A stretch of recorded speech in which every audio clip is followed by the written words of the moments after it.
You are about to opt in to Monerotopia, a show for the Monero community where all are welcome to join. From noob to maxi, no matter what bags you hold. Just sit back and relax to the sweet sounds of Monero's latest progress. Or if you're feeling inspired, join us on stage. Remember, the only thing that can stop Monero is a false belief that it can be stopped. And if you want to win the revolution faster, we recommend you remove your XMR from all custodial exchanges immediately. Warning, voting accidents are common around here. Don't forget to properly secure your private keys. Monerotopia starts now. All right, we are live. What's going on, guys? Not a whole lot, and we are live on PeerTube as well. So Nice. if you're on, you Well can done. get us at watch.monerotalk.live. Sweet. And we're on Rumble, right? Is the Rumble working? I have no idea. Actually saying we're having trouble streaming to your destination. All right, so we gotta figure that out because Rumble's a good one, guy. We gotta take advantage of that. Justice. Let's try to figure out how we can do that. I think it's usually streaming there. I don't know if there's something we gotta. Go ahead. I think Rumble is one of those weird ones where you've got to do a bunch of crap manually to get it to work every. Yeah, I think like every episode you gotta like do something, but it's worth it. It's worth it. So yeah, PeerTube is just all you've got to manually do is set the title and the description or whatever and the thumbnail. But other than that, you can just stream. Yeah. So Justice, let's figure that out. We'll we can talk in the chat, see if we can figure that out, so we can consistently keep Rumble up. XMR chat, guys. Send your XMR chats. Had a good convo with Fiat Demise yesterday. Very exciting. Everything that's in the works for XMR chat. XMR chat's awesome. Yeah, I know you're a big fan. Looking to have someone come on, not Fiat, but probably one of the devs come on and give us the update. Everything that's going on with XMR chat, what do we have coming down the pipe? But a lot of exciting things. And guys, you can send your XMR chats to xmrchat.com/MoneroTalk. Send your Monero-based super chats. And you can download little XMR, or as much as you like. And you can download XMR Pod off of F-Droid and switch your antenna pod over to it. Yes, I haven't tried it out personally. Fiat Demise was explaining to me basically, what it allows you to do. Are you Android? I thought you were iPhone. I have an iPhone. So this is the other discussion too, right? So releasing an XMR chat like native app beyond this XMR pod, like a full XMR chat app for iOS and Android. Talking about how we could get to that stage. That's not immediate, right? There's other things that they're working on, but certainly putting that on the list as well and seeing where we could take XMR chat, figuring out how to monetize it as well. The upgrades that we're going to see with Monero, with full chain membership proofs, or more so with Carrot, is going to allow us to do some unique things with LWS that should allow us to seamlessly perhaps add a way to get paid percentage of tips if you want to do that for, let's say for users that want preferred services beyond the basics. And there's other things. And then that could just probably just make things smoother overall once we are able to better utilize LWS. So that's coming soon, hopefully soon, right? I don't know how far out we are from full chain membership proofs. I tried to get a little bit of handle on it this week, checking the dev meeting. Sure, do you read the dev meetings, the weekly dev meetings? I don't know. I usually don't read follow the whole thing. They're hard to kind of follow in real time. But I do try to go back and look at them. Actually, the hardest part about it is the freaking Matrix app. It sucks. And that's what I use to access these rooms. It's also where I have a chat room going on with my XMR Bazaar people. It's just horrible. I don't know why that's like what all the devs are using. Well, the last thing I've heard was possibly the end of February. That's the last possible thing I've heard. But they have to release the actual thing first. Right. They're gonna make an announcement that the hard fork will be 6 months out. So suppose February. So where are we right? So when is 6 months to February? They would have to announce it by when? That like basically right now. Basically like right now. So the end of this month, let's say. Which that'd be amazing. Maybe in 2 weeks. In 2 weeks, the famous 2 weeks. In 2 weeks from now they'll announce it. Then it'll be 6 months to the actual hard fork. And then during that time, there's still auditing that's taking place, but kind of auditing of things that they already feel pretty confident about. And the idea is if those audits come back okay during that 6 month window while we're waiting anyway, then the launch goes live. If something is found during those audits, then they can simply, tap the brake. Yeah, pull it and cancel it. Extend it, I guess. It's going to be another 6 months out, whatever it may be. It's like launching a rocket ship, right? It's basically what it's like. But Monero's pretty good at launching rockets. This isn't our first upgrade. Monero is accustomed to upgrading. It's not ideal that these things happen because of the disruptions they cause in the ecosystem. Oh, but you can never hard fork, because if you do, then that makes a bad thing. Right. You must always have backwards compatibility forever.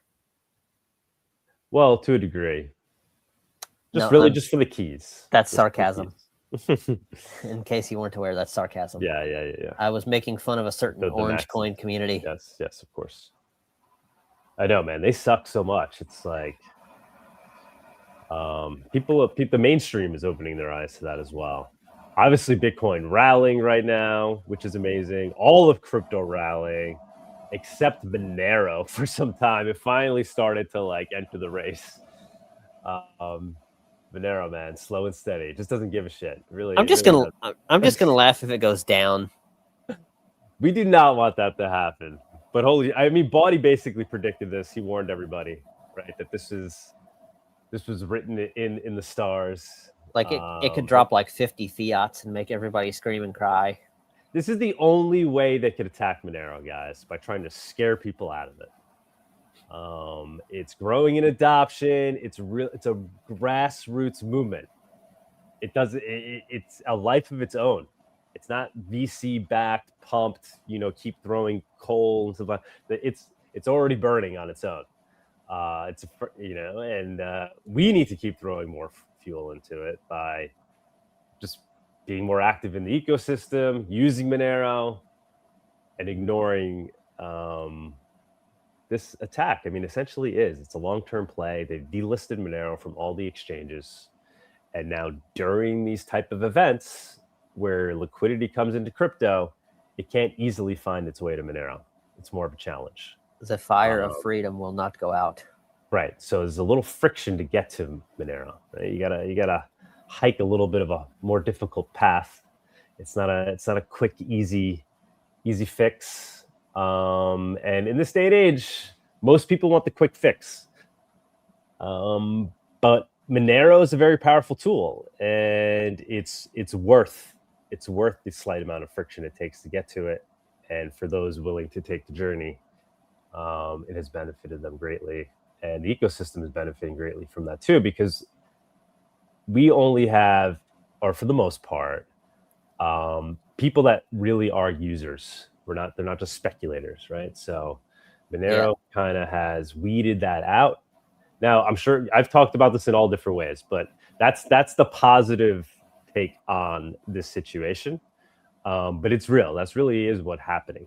Me personally, I would love to try to kind of open the on-ramps, even in the centralized exchange arena, rather than just relying on our own devices and creating decentralized exchanges and whatnot, and just completely ignoring the outside system. I do think it'd be nice to pull in normies through the existing centralized systems that we're effectively being cut off from. And I do think there's headway that's being made there. But I know people like Shortwave probably disagree with that. But yeah, Monero is going to be fine no matter what. But the best thing we can do is not be shaken out, right? Don't let a lagging price scare you out of Monero, because that is certainly part of the attack. Yeah, all the normies will go buy the VC coin that starts with Z and get rug pulled. Listen, Zcash is real. It has real tech, and it does have an ecosystem. The ecosystem is really based more on speculation. It's more like, you know, what Bitcoin has become when it kind of became the BTC Maxi thing, right? Digital gold, right? It has that digital gold ethos, right? That it's trying to establish. Obviously, I think Monero is, you know, even more digital gold like, but they really that's what they're marketing as. You know, it's the same thing Barry Silbert started in Bitcoin. He's now doing in Zcash. He's a big Zcash guy. He was the first big Bitcoin is digital gold guy. I was there. I heard him say it out of his mouth in 2015 when he was the first person that really started to coin Bitcoin as being digital gold. And I was there in an audience in New York at a talk he was giving at Bloomberg at the time.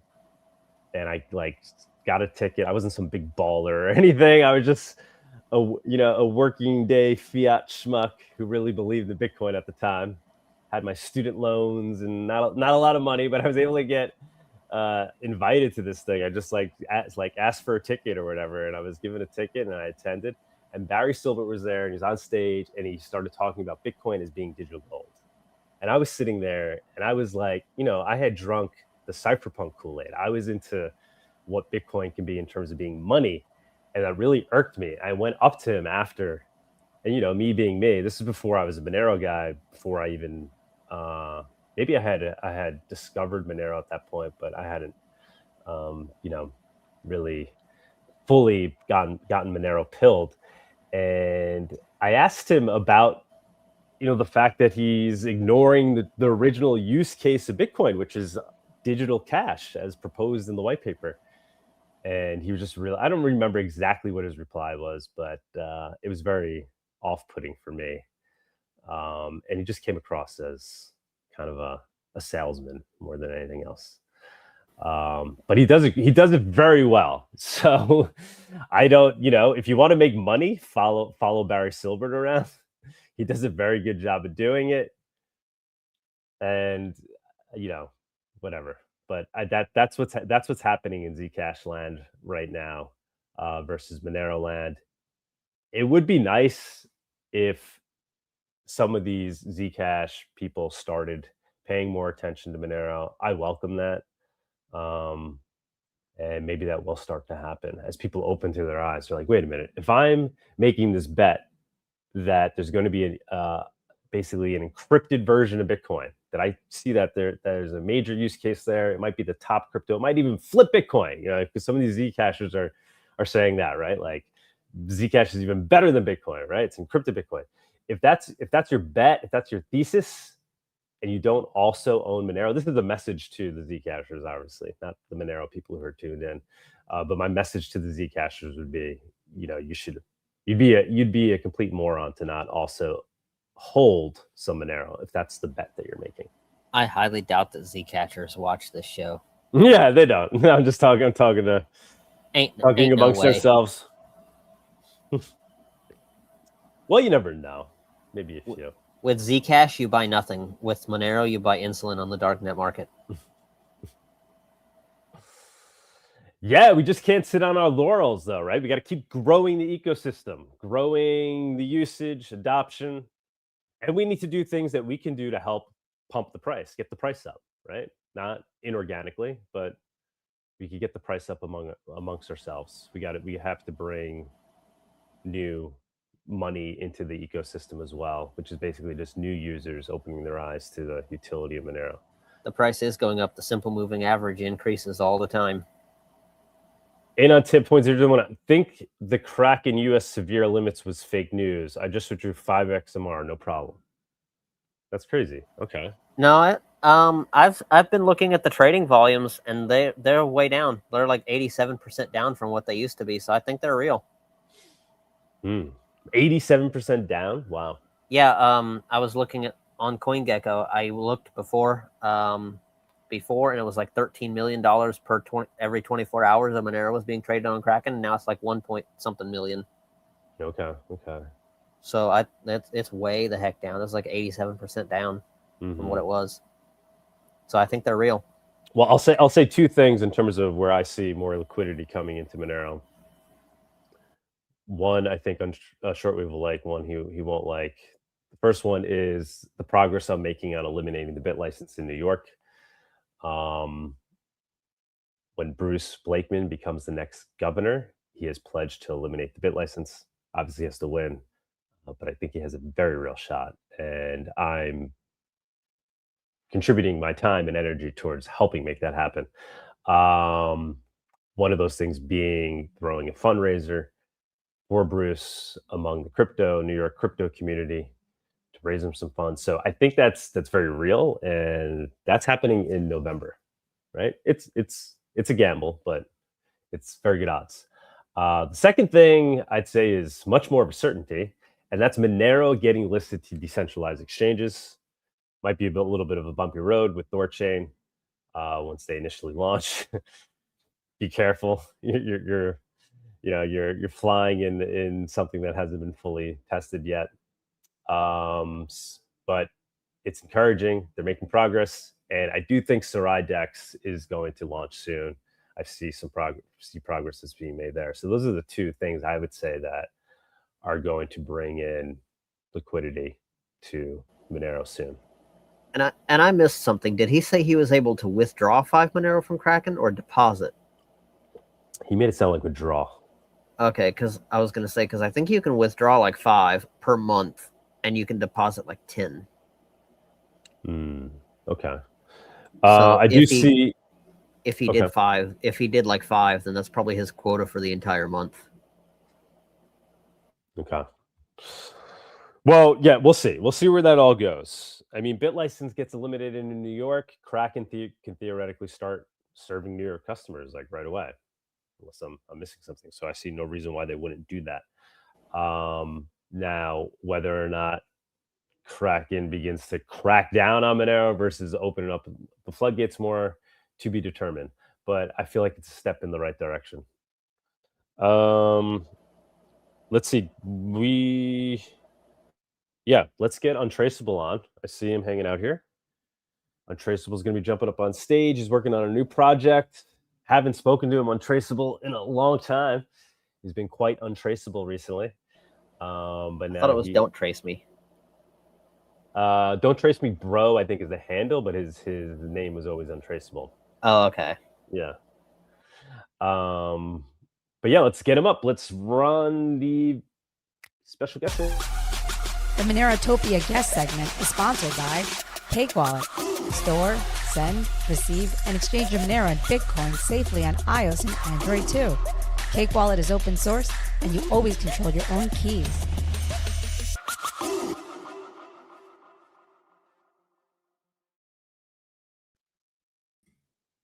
Yo, Untraceable. Hello. Hey, man. Yeah, how you doing? Good. How are you guys doing? Let me just get the Chainalysis reactor out real quick and trace you real quick. All right. Go ahead. He's untraceable, man. You can't do it. How's it going, man? It's been a long time. I feel like you stepped back a little bit, right? You were focusing on family and whatnot.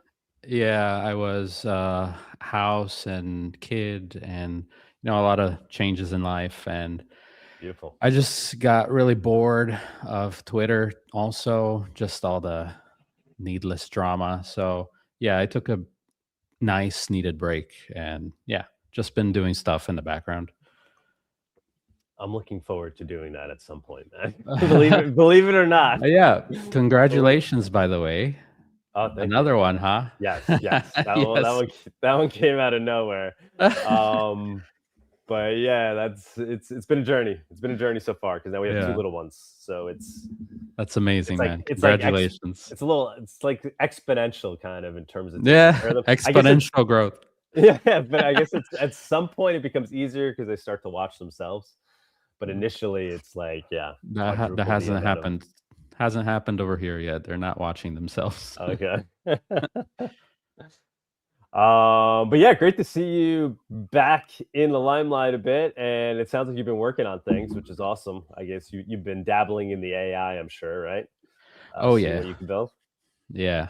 There's it's amazing. It's anything that you've lacked like gap in ability before you can fill it in, and there's so much more, so much productivity that anyone can tap into nowadays. It's crazy, and Yeah. yeah. And so you've been working on multiple projects, or what have you been doing, experimenting with? Yeah, mostly they've been like personal projects. This is the first one that's like public for other people to use. Okay. I've made some trading bots and portfolio manager, things like that. Nice, man. That's awesome. So what is this stasher one? Tell us all Okay, about it. so are you familiar with Stacker News? Yes, Yeah. of course. Okay, I don't so really let's- use it, but I know the concept. Yeah, so it's like a link aggregator, content sharing platform. It's the closest thing I would say. It's kind of like Reddit, Yeah. except when you upvote and downvote, you're sending a tip to the author of the post. Yes.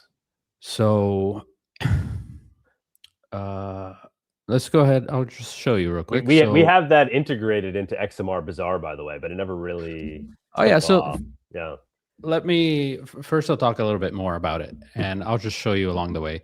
Awesome. So I've wanted something like this for Monero for the longest time, ever since I found out about Stacker News whenever it was released. I don't know, it's been years now, 3-4 years, something like that. Mm-hmm. And I got the idea to be able to make Monero work with this type of platform from XMR Tip, actually. Mm-hmm. So I went and I looked at how they construct like getting tips and then viewing them, like the amount, and attributing them to a user and attaching a message to it and all of that stuff. Mm-hmm. And then we had to adapt it to the stack that Stacker News was running because it's a different, it's like React, a different coding language. Mm-hmm. And so that's how the money rails work, is using Monero LWS in the background. Mm-hmm. And it just and users will register their wallet. So you can go see here. This is the settings page. Here I have a wallet registered for this user called Alice. Mm-hmm. And yeah, so you log in with email, create an account with email, but you don't have to. You can actually post anonymously as well, which I think is kind of powerful, because that's something new as well for Stacker News. You can't post anonymously. So you can say anything you want on here and not even have to attach a NIM to it. So if you want to like break some news, or I don't know, you can do it. And you wouldn't be able to receive tips for that content though, because you're not a registered user, so you don't have a registered wallet. So for example, here, this is the feed currently. This is we just have like 10 testers on here, real testers from Twitter. I offered to people to come on and test it.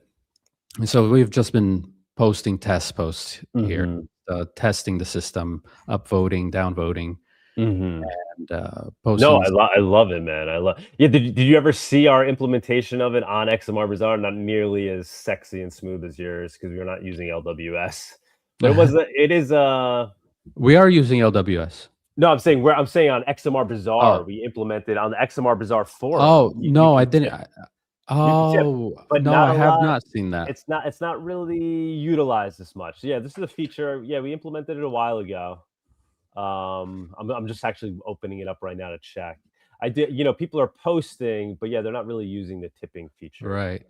So the tipping feature here is not just to give money to the author. No, yeah, It's actually, it upvotes it. yeah, it actually how it ranks the content. Yeah. And on top of that, there's also a rewards system so that curators basically get paid. So if you so like runs upvote, itself. Okay.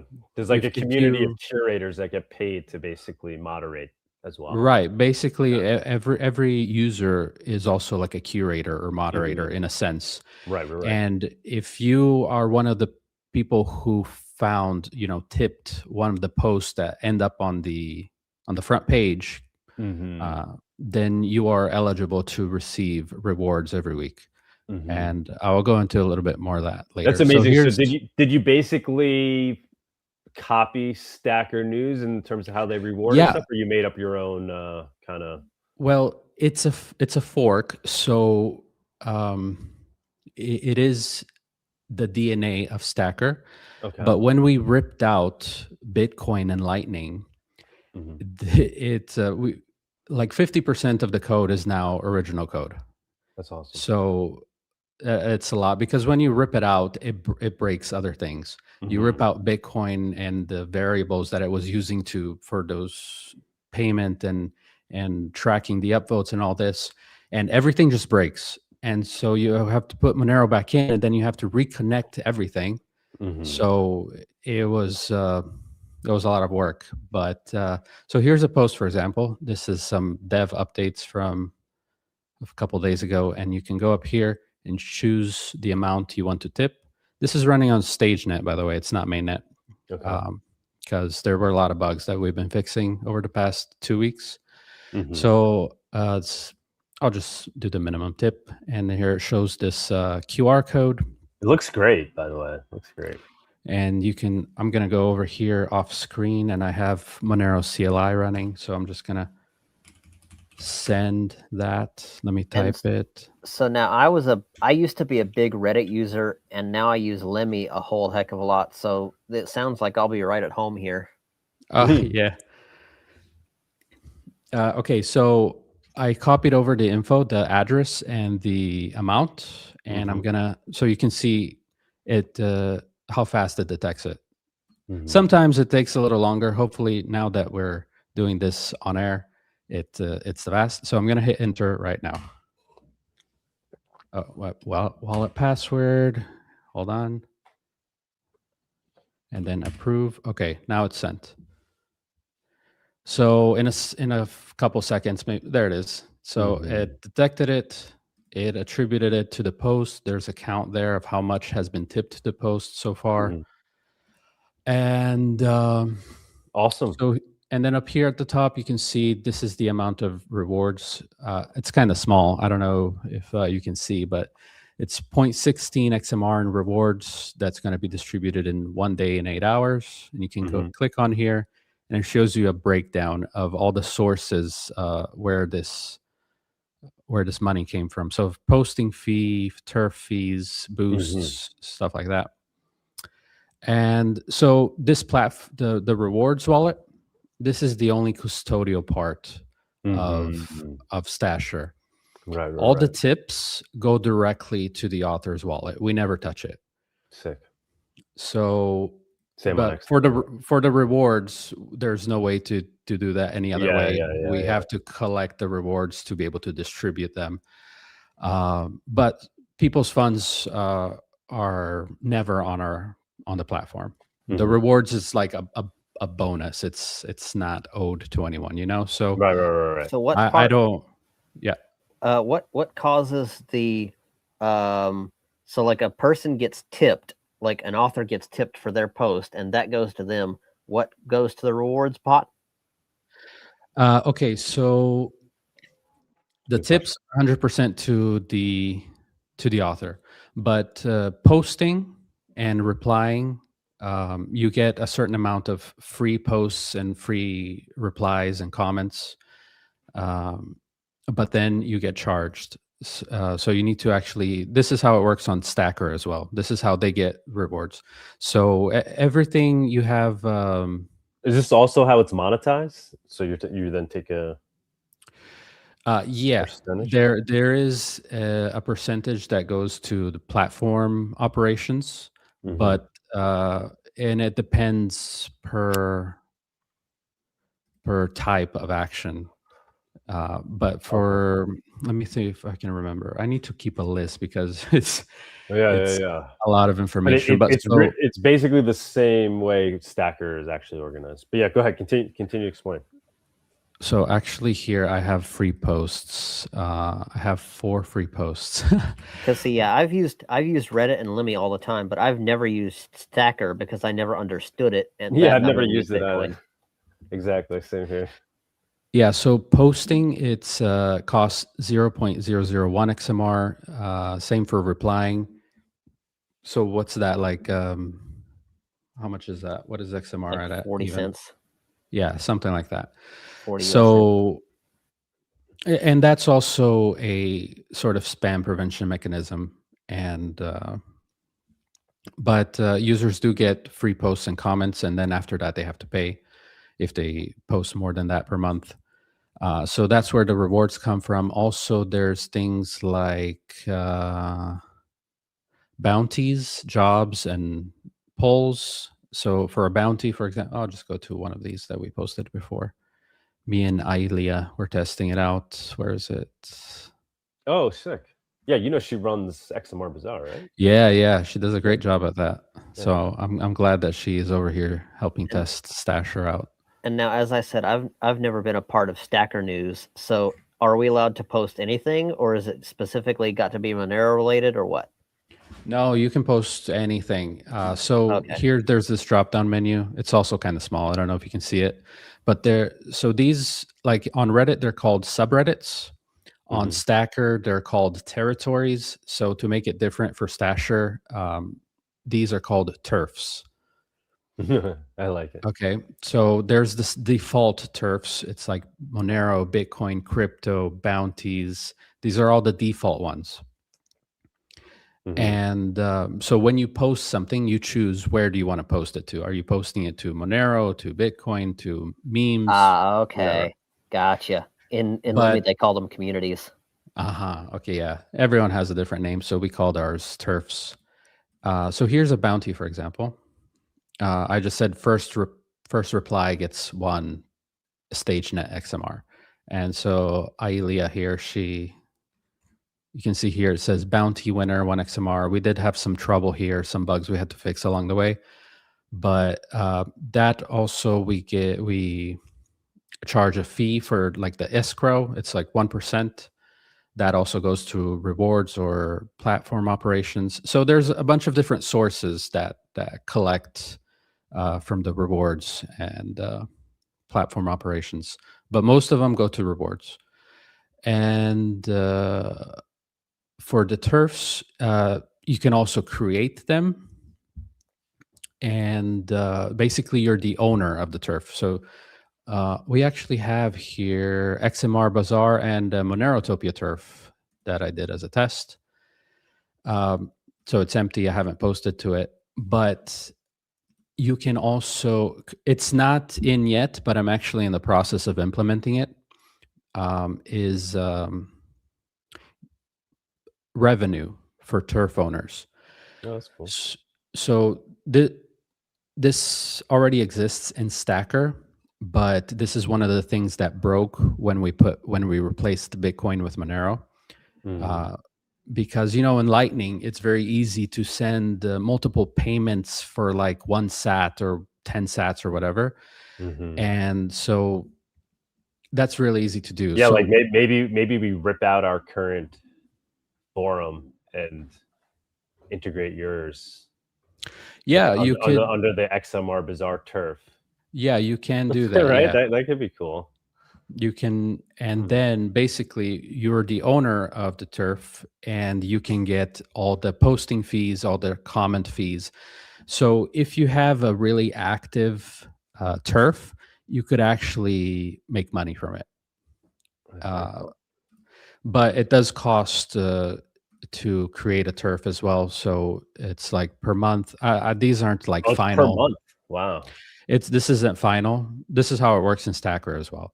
Wow. So you pay a fee per month, per year, or a one-time fee. I don't know if these are the values that we're going to go with. Probably do some recalibrating in the future depending on user feedback. Mm-hmm. But yeah, so you pay that per month, and you do get revenue from the activity in your own turf. Okay. Yeah, I mean, obviously great in theory, already proven, right? It's working as Stacker News, proven concept. It is a big experiment because Monero, you know, it's proven with Lightning, and it's very different from on-chain Monero because you also have there's a lot of limitations. This is why I had to like redesign how the turf revenue would work for the turf owners. And then you also have the 10 block lock. And so then people need to have a lot of outputs in their wallets if they want to make, if they want to tip a bunch of things, or if they want to make a lot of posts. So who knows if people are going to want to use this, or if it's going to be a nice experience. Well, I mean, are they going to we'll see. How is that going to reflect in usability? Like, as they're using it, what are going to be the frictions that they wouldn't normally face with Bitcoin Lightning? It's just they're going to have to wait. The biggest thing is just, I'm going to have like some sort of like little onboarding message. Okay. And basically the 10 block lock is, basically just going to have to advise users to just have a lot of outputs in their wallet, or else they're gonna tip one thing and then they're gonna go like, oh, I like this one too, and then they're not gonna be able to tip this one for 10 minutes or 20 minutes or whatever it is. And so yeah, we'll see how it goes. I think it's cool. This is what I was basically building, what I wanted. I've always wanted to have something like this for Monero since Stacker News came out. And so we'll see how it goes. It's work in progress, but it's exciting. Yeah, because it's well made. I like it, obviously. I'm very interested, that's for sure. You can also see the statistics here. So of course this is just 10 users, but you can see so the users on this platform, by the way, the users on this platform are called stashers. Okay. So on Stacker News, they're called stackers. And my thinking around that was, you're stacking Bitcoin. You're like in the open. Right. But with Monero, you're stashing it away. You're hiding it away. 100%. That should be more of our. We should. I've seen it out there, but we gotta spread that meme in general. Yeah. So instead of stack Bitcoin, is stash Monero. Exactly. Yeah. So you can see the activity here just for 10 users, but when this is live on mainnet, this will also be interesting to see how people are using the platform. And what else? Yeah, I think I covered just about everything. Stash it. I love it, man. Now with the full chain membership proofs and the carrot addresses, my understanding there should be new things that you'll be able to do that maybe you're struggling with now with regards to LWS. In talking with Fiat Demise, that's what he was saying, because we're kind of for XMR chat. Right. We're waiting for LWS to be upgraded, and like I said, the new addresses, and then supposedly it'll be easy for us to add things like auto splitting a tip that's sent. Really? Go to various addresses. Yeah. Yeah, I hope it makes things easier, not harder. I don't know. Talk to the AI about it.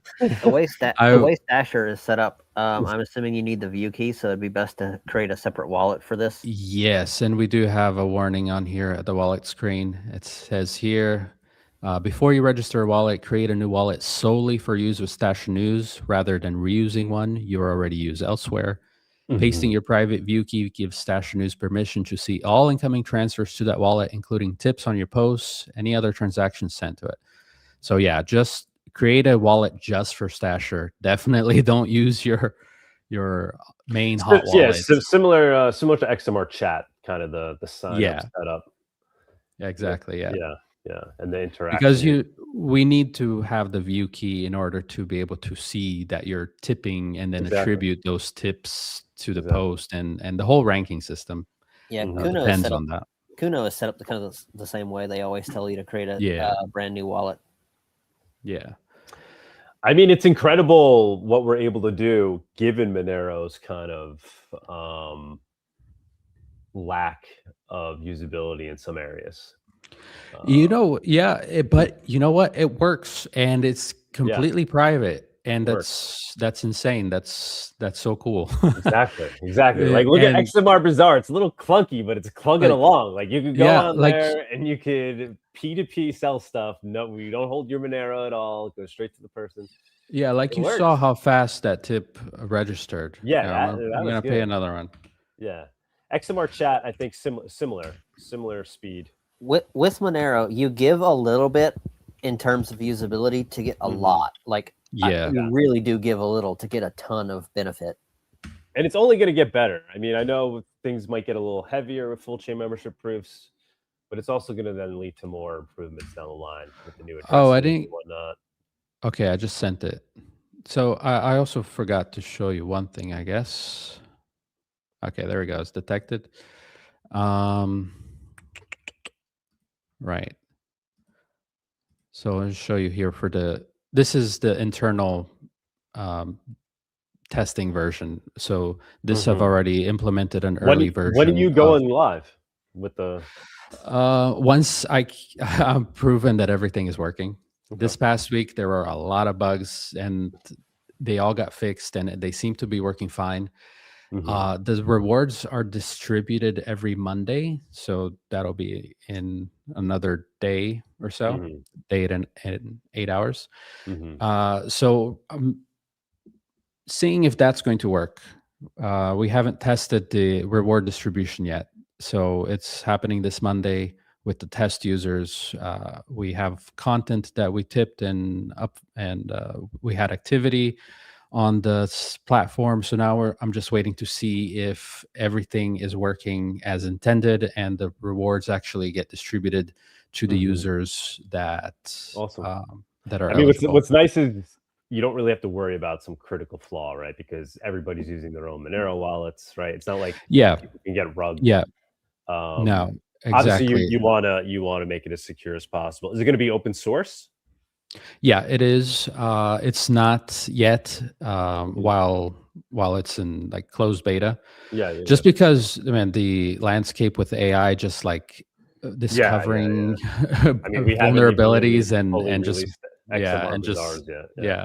just breaking it before it's even launched. So it is going to be open source on release date whenever it's public. But at the moment, I haven't released the source code. And what are you using to build it? Like, how did you go? Did you build this all on your own? You had somebody else developing with you, or is it just you? And it's mostly me. Yeah. Awesome. I'm just using open code. I don't know if you're familiar with that. Okay. And so this is the turf creation, and one of the features is you can also have a post premium.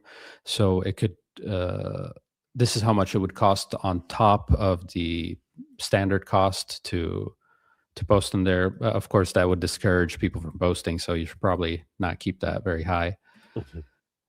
But that's Very it. Cool, man. I have a question. If somebody has a turf, obviously they have to pay either per month, annually, or a one-time fee. If they choose to pay per month or annually and they don't continue to pay, what happens to that turf? Does it just go inactive, or does it go back to, like, does it be owned by Stasher News in that case, or what happens to it? So on the date the payment is due, they have, I think, 5 days, like grace days, to make that payment. And then if they don't, it just goes dormant. So it doesn't get deleted. Everything's still there, but there's no owner, and you can't post to it anymore. And then the previous owner or a new owner can then claim it by paying the fee, and then it's theirs. Oh, okay. So it just literally, like, the system just won't let you post new things to it. Yeah, it's just like dormant. It's just like archived, basically, until someone decides to take ownership of it again. Okay, well, I'm very, very interested in this because I've never used Stacker, but I've been a big Reddit user. And then when Reddit pulled off their API gate back in like 2023, I switched over to Lemmy, and I love Lemmy. So this is very interesting to me. Yeah, well, if you want to test it out, just hit me up and I'll give you the invite code to come in. I probably won't, just mainly because I don't use StageNet Monero. Like, I don't really do a whole lot of that. So I'll probably wait. Yeah, it is a bit difficult because I've been having to use the Monero CLI to test everything and all the other testers as well. I don't know if Cake Wallet has support for StageNet wallets, but when I was looking through the app, I didn't see it. So we're also going to have, whenever we switch from StageNet to mainnet Monero, there will probably also be like at least a week or two where we're testing on mainnet before it goes out to the public for real. Now, when you get to that point, I would be happy to test it with you guys. Alrighty. So. Yeah. Okay. Just hit me. Are you on Twitter? I am not. I'm on Noster. Oh, okay. Hit me up on Stasher then. Will I be able to do that without? Yeah. Well, not if there's an invite code. There's like a gate to you can't. You can go to stasher.news. Hit him up on XMR Bazaar. Untraceable. You on XMR Bazaar? Yeah, I am. Yeah. You can DM him there. Okay, that works. Yeah, you can go to stasher.news right now, but there's like an invite code that you need to put in to access it. Yeah, I was gonna say, you can't see like any of the posts or anything. I was wondering if that's supposed to be the way that it is. Where? You like if you go to stasher.news, you get the thing to do the invite, but you can't like actually like view any of the test posts or anything. No, you can't. Yeah. I'll probably remove that pretty soon and just have like an open beta. So yeah, you probably won't even need the invite code later on. Okay. Untraceable, I gotta ask you, man. What do you think of the market right now? Give us your market take, your Monero take. How you feeling about Monero right now? How you feeling about the market? I'm cautiously optimistic, just because everyone is suddenly so bullish that it wouldn't surprise me that it just like reverses immediately back down to where it was, and then and then it goes up for real, and bull market starts. But on the Monero front,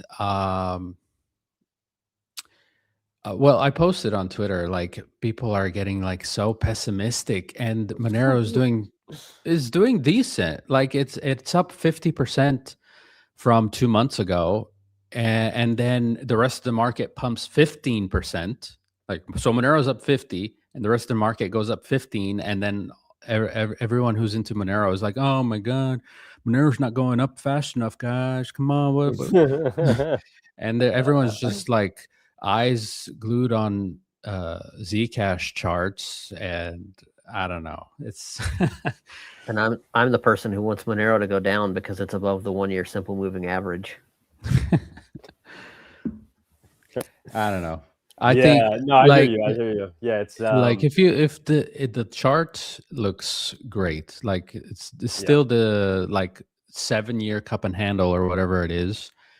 And we're basically at all-time highs. It's only ever been higher than 400 for like 2 weeks in its entire history. So we're basically at all-time highs. We're up 50% in 2 months. We're not at the $150 stablecoin price anymore. So it's true. Yeah, I mean, we'll see. I mean, Monero always seems to lag, right? Any times that Monero has hit new all-time highs, it's been after a Bitcoin pump Yeah. Usually soon thereafter. So we'll see if this is a real But bull market. it's I'm sure Monero will tag along to the top. it's interesting how much the community, the loud voices in Monero have changed, because before I would say something about the Monero price and everyone would be like, who cares, man?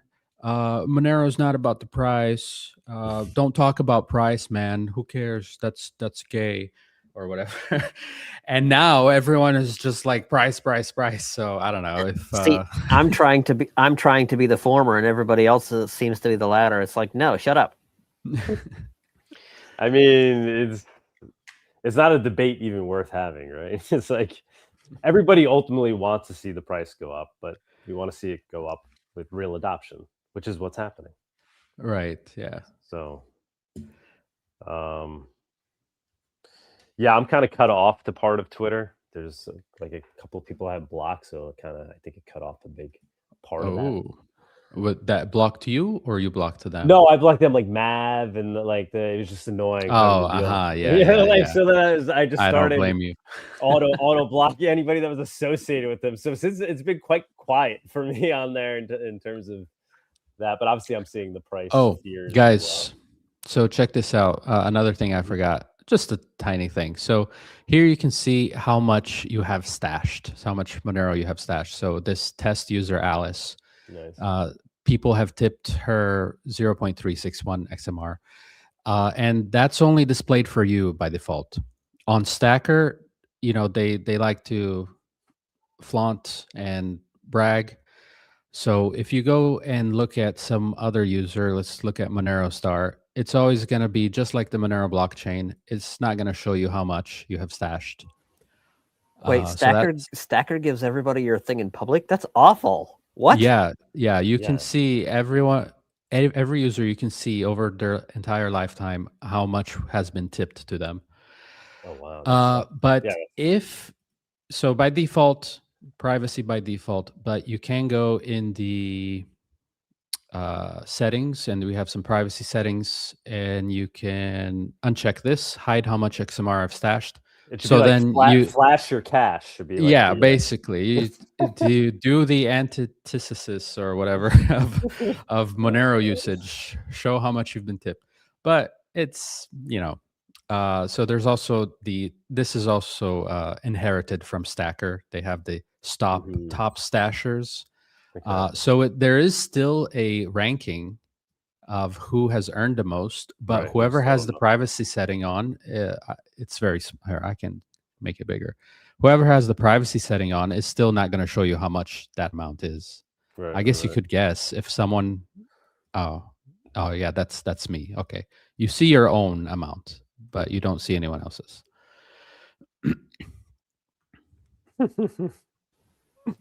I love it, man. I like this idea. I like this a lot. Yeah. It's just a great use case for Monero, obviously. We'll see how you have a history here as well. This is every action that you've taken on the website. So here, tip, this was a tip. This was a tip received, tip received, tip received, tip. There must be some. Yeah, like I said, I think it would make sense to put this into XMR Bazaar because we don't even, ours isn't even monetized. The tips just go directly because there was no easy way to monetize it. So it even makes sense for us to just, and yours is obviously very smooth. Yeah, look, we can work something out. Maybe we can just make an XMR Bazaar a default turf, so you don't have to be an owner of it if you don't want to. Okay. You would lose the ability to earn revenue from it, of course, but that's not so important. Or maybe. Oh, no, I'm saying it would be cool that if we could earn revenue, because right now we don't even earn revenue with our current forum feature. So like it would be. Then XMR Bazaar could just pay the one-time fee or whatever for it. And have it forever. Yeah, exactly. Now, comments can get tips too, right? Because, like, for example, I don't do a whole lot of I don't do a whole lot of posting like original posts, but I do a lot of commenting. Yeah. So here's a comment from Ailia. You can tip it. Downvotes I didn't even mention. So tips go to the author. Downvotes they just go to the rewards pool. So whenever you downvote, you're basically donating to the rewards pool. But there's money behind it. So if you want to bring down the ranking of something, you actually have to pay for it. And you can't just create more accounts and spam it, because you're still having to put money under that downvote or upvote every time. So it's like a self-regulating system. Oh, that's useful. Because yeah, you get like on Reddit or on Lemmy, you'll get like, if you post something they don't like, you'll just get downvoted to hell and back. Yeah, now it costs money. If you want to downvote something to hell, you'll have to pay for it. Awesome, man. Exciting. We'll definitely keep our eye on it. I'll reach out to you about XMR Bazaar. I'm sure maybe Ali is watching this right now.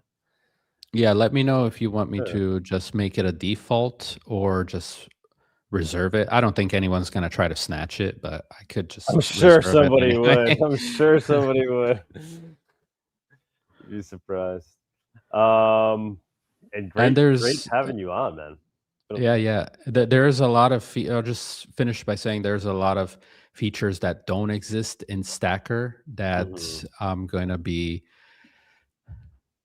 designing and fleshing out over the next few months as it rolls out.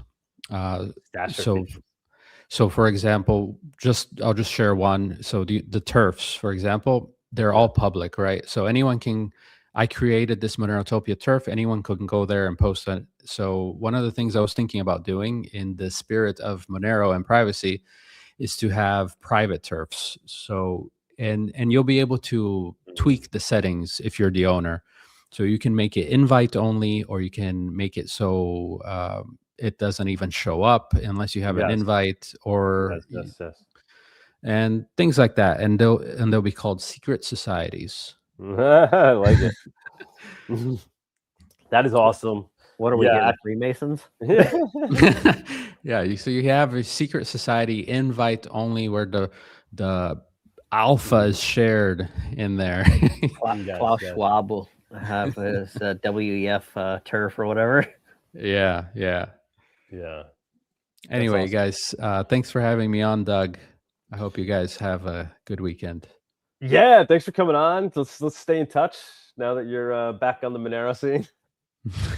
Any chance we see you at a Monerotopia, or that's too far? Have you already decided where the next one is? Still going to be in Mexico? Yeah, we're thinking in Mexico. My hope is to do it after full chain membership proofs launches. So I'm kind of waiting here when we have a solid launch date. I can't say no, but it's not likely. Okay. Fair. We'll see. I don't know, man. You might want to just come out and celebrate, you know? I do. Yeah, but it's we'll see. I've never traveled with the little one before, so I would have to. How old is the little one? 2.5 now. Oh, okay. Yeah, you're good. But maybe you don't want to for reasons. I don't know if I'm good. I've just never done it before. Yeah. What's nice about traveling, we travel with them when they're young all the time. The best part is you don't have to pay for their ticket, but I think it's over 2. I don't even know. Yeah, I guess I should do I should start traveling to get her used to it. We've only been to the coast in the car, driving to the beach, like a 4-hour ride. Okay. But yeah, we'll see. All right, brother. Great having you. We'll be in touch. We can bring Bawdy up. Bawdy, maybe you want to come up now? Maybe, I don't know if Bawdy wants to. He's up here now if he wants to say anything. Hey, what's up, guys? What's going on, brother? What's up, Bawdy? Chilling. Good to hear from you, Traceable. I haven't been on Twitter a lot lately, so I haven't been keeping track well of all the peeps out there. So yeah, same. Only recently, like in the past week, did I pop up again? Yeah. Just as the new bull market. It was like a sign of a bull market. It was like a blossoming flower. It's like, oh, an Untraceable popped up. Must be back in bull season. Yeah, I see you're, Untraceable's looking for a little wick down to do some buy action, I guess. That's what it sounds like. I wouldn't mind it because I was not expecting stuff to start pumping already. So yeah, I remain cautiously optimistic. Maybe that's why it won't happen though, right? Yeah, probably.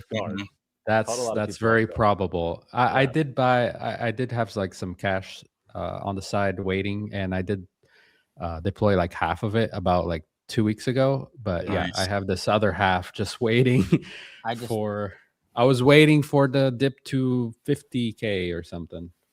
I just FCA and buy all the time. That's good. I'm sure you bought Doge, right?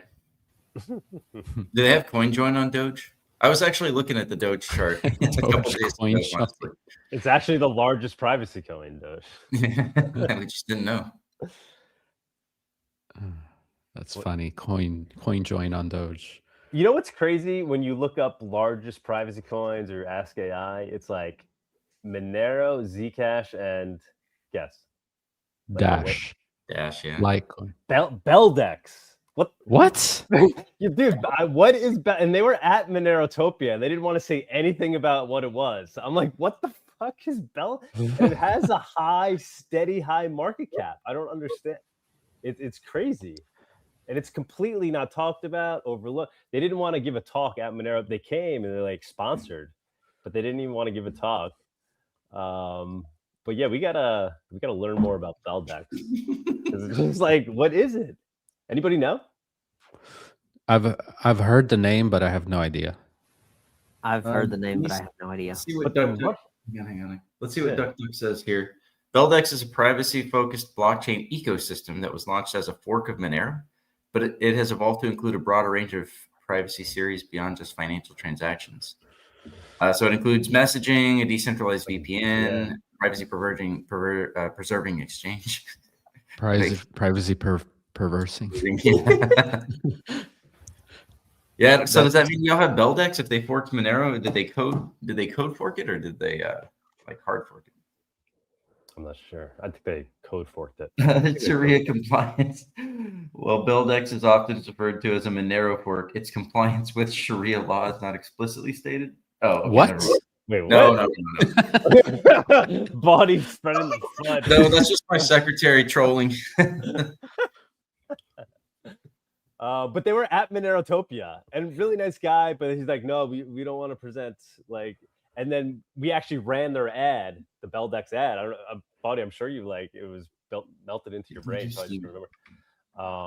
Where it said like, it was a short 1-minute commercial of Beldex and private VPN and all this stuff. But if you look at it, it's a high market cap.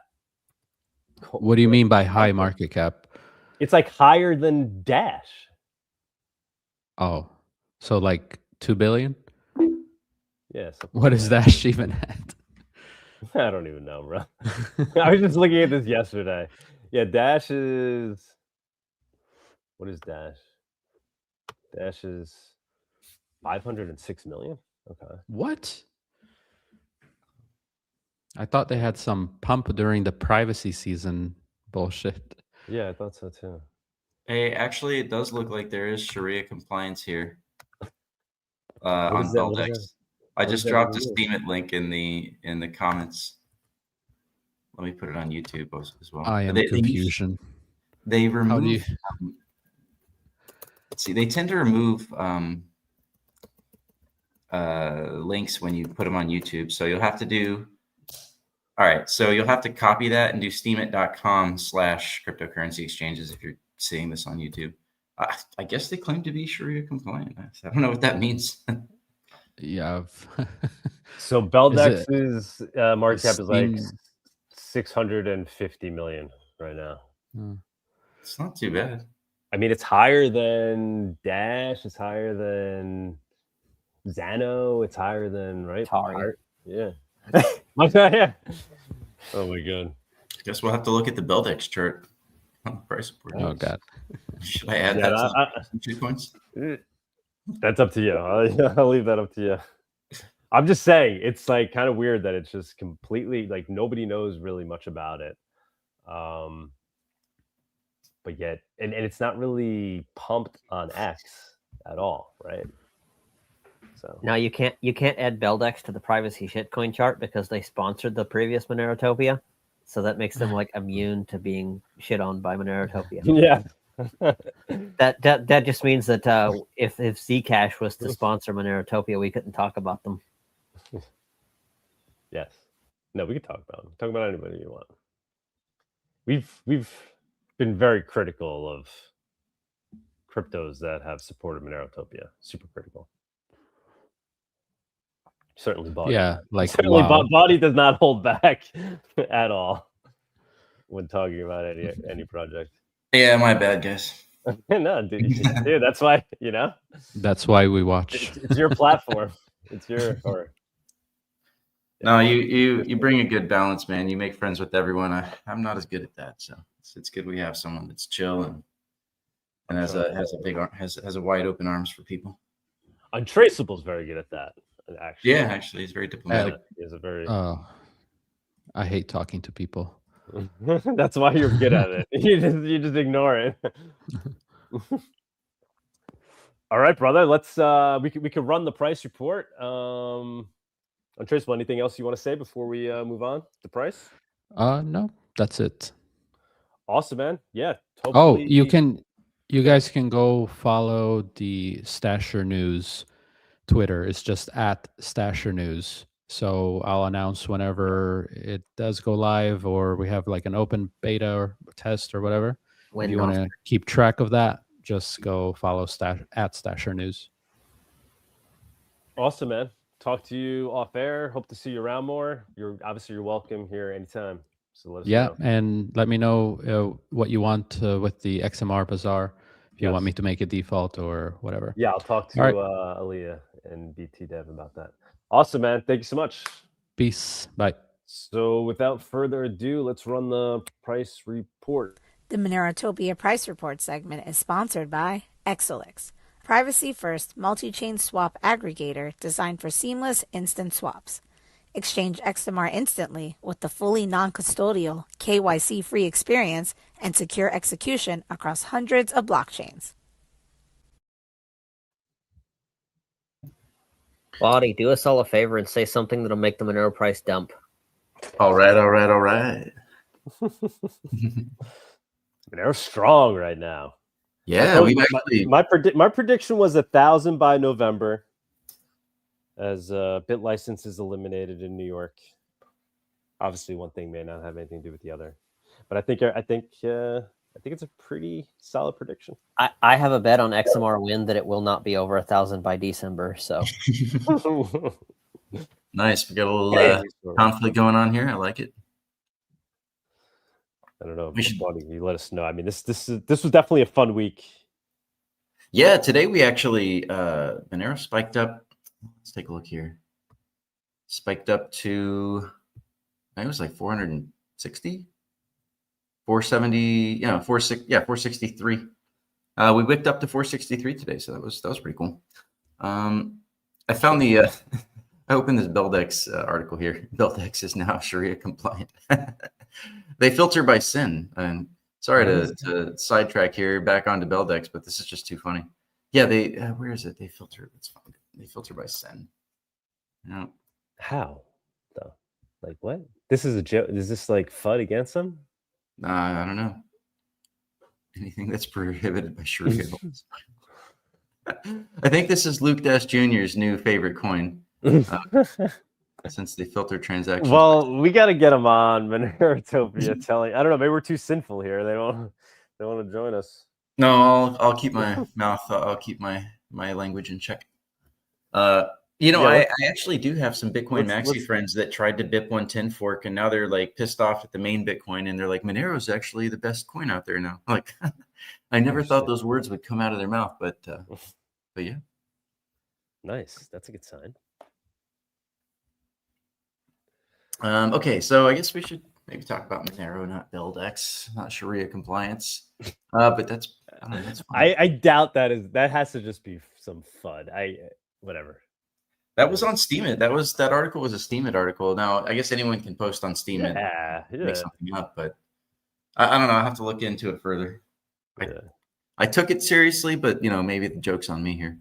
But yeah, so okay, we got Monero's actually, we've been doing great price action here. We went up 50%, just like Untraceable said.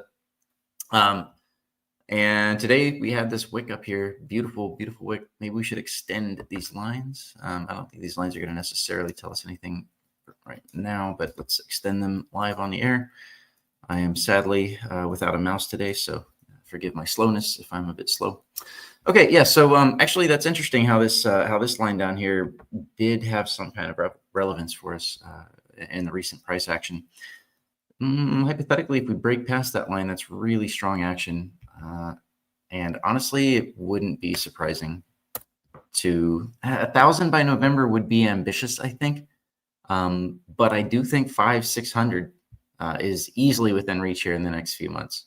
So currently, purple bands are sitting at about 530 to 540. These purple bands, if price starts going up, will respond very quickly. They'll curl up, and then we'll end up in a nice channel to go up to trend up in. And unfortunately, because Bitcoin did so good recently, the ratio has come back down a little bit.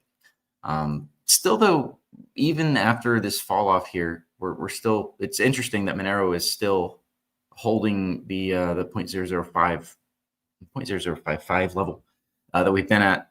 I still think that this chart is bullish. This chart still looks like it wants to go up. And we'll just go to Bitcoin to show you why. I don't like the price action in Bitcoin right now. Yeah, it's up. That's great. We're making money. And, we kind of said, hey, this is probably the end of the bear market. I definitely didn't predict this past week's movement. I didn't predict that at all. But we kind of knew that there was potential here for this to happen. I kind of expected a little bit more ranging, to be honest. But then we got this 1, 2, 3. Actually, that's even worse. They just painted 3 green soldiers. So this 1, 2, 3 green candle thing here, that's known as the 3 green soldiers, and it's supposed to be, I don't know, uber bullish, mega bullish, or something like that. It's just that this came out of nowhere, right? It's just bam, bam, bam. Like, did everybody just suddenly be like, oh, let's buy Bitcoin now? Like, no. No, this was an orchestrated pump, guys. Like, and okay, sure, fine. If they want to signal that it's the end of the bull market, the end of the bear market, that's fine. Like, okay, it looks good. It's gone a little bit too far, too fast. Probably this thing needs to, I don't know, paint a flag or something, and then make another move towards the upside after that. We have been talking about the end of summer. Looking for some kind of rotation of assets. And this is probably it, guys. Like, we're probably looking at a rotation into Bitcoin. I suppose that the past, I guess that's 7 months now. The past 7 months here has just been accumulation by who, I guess, people, there's probably some big guys that did some accumulation down here. They set the bottom, and now we're going to go for the bull market. Cool. Would I be buying right here? I mean, you should have been buying back here. We talked about this quite a lot, actually, that this was your buy zone. It doesn't matter if we touch the green line again or if we go down to 50K or whatever. Like, none of that's entirely relevant because this is the zone of bottoming, and that's where you need to be getting in. So, yeah, because Bitcoin spent 3 days painting 3 green soldiers, the XMR BTC ratio has taken a little bit of a hit, but now everything is still looking fine with Monero's price. I still like the chart. I still like the fundamentals. Obviously, never didn't like the fundamentals. And here's the thing: they're not going to be able to cap Monero the bull market here. They can probably, if I had to speculate, you know how much I love speculating, guys. If I had to speculate, I would probably say that Jihan and Bitmain, obviously not Jihan, but Bitmain. They've probably been mining lots of Monero and saving that up and not entirely selling it. And they're going to sell that onto the market as much as they can to limit the price because they still hate Monero and they still hate the price action. They're going to pretend to like it. Like Zcash guys have to pretend to like Monero. But their ability to do that is fairly limited at this point. So, yes, they have their miners, but are they going to be able to sell down the price like they did in 2021? No, definitely not. So we have bullish momentum, and apparently now we have Bitcoiners. We have Bitcoiners that are former Bitcoiners, former maxis, and now they're apparently like Monero. In fact, I might be sending one of them Monero soon in the not distant future. I've been asking him for an address. I'm going to pay him something. I said, I can pay you in real Bitcoin, which is not a phrase that he likes anymore.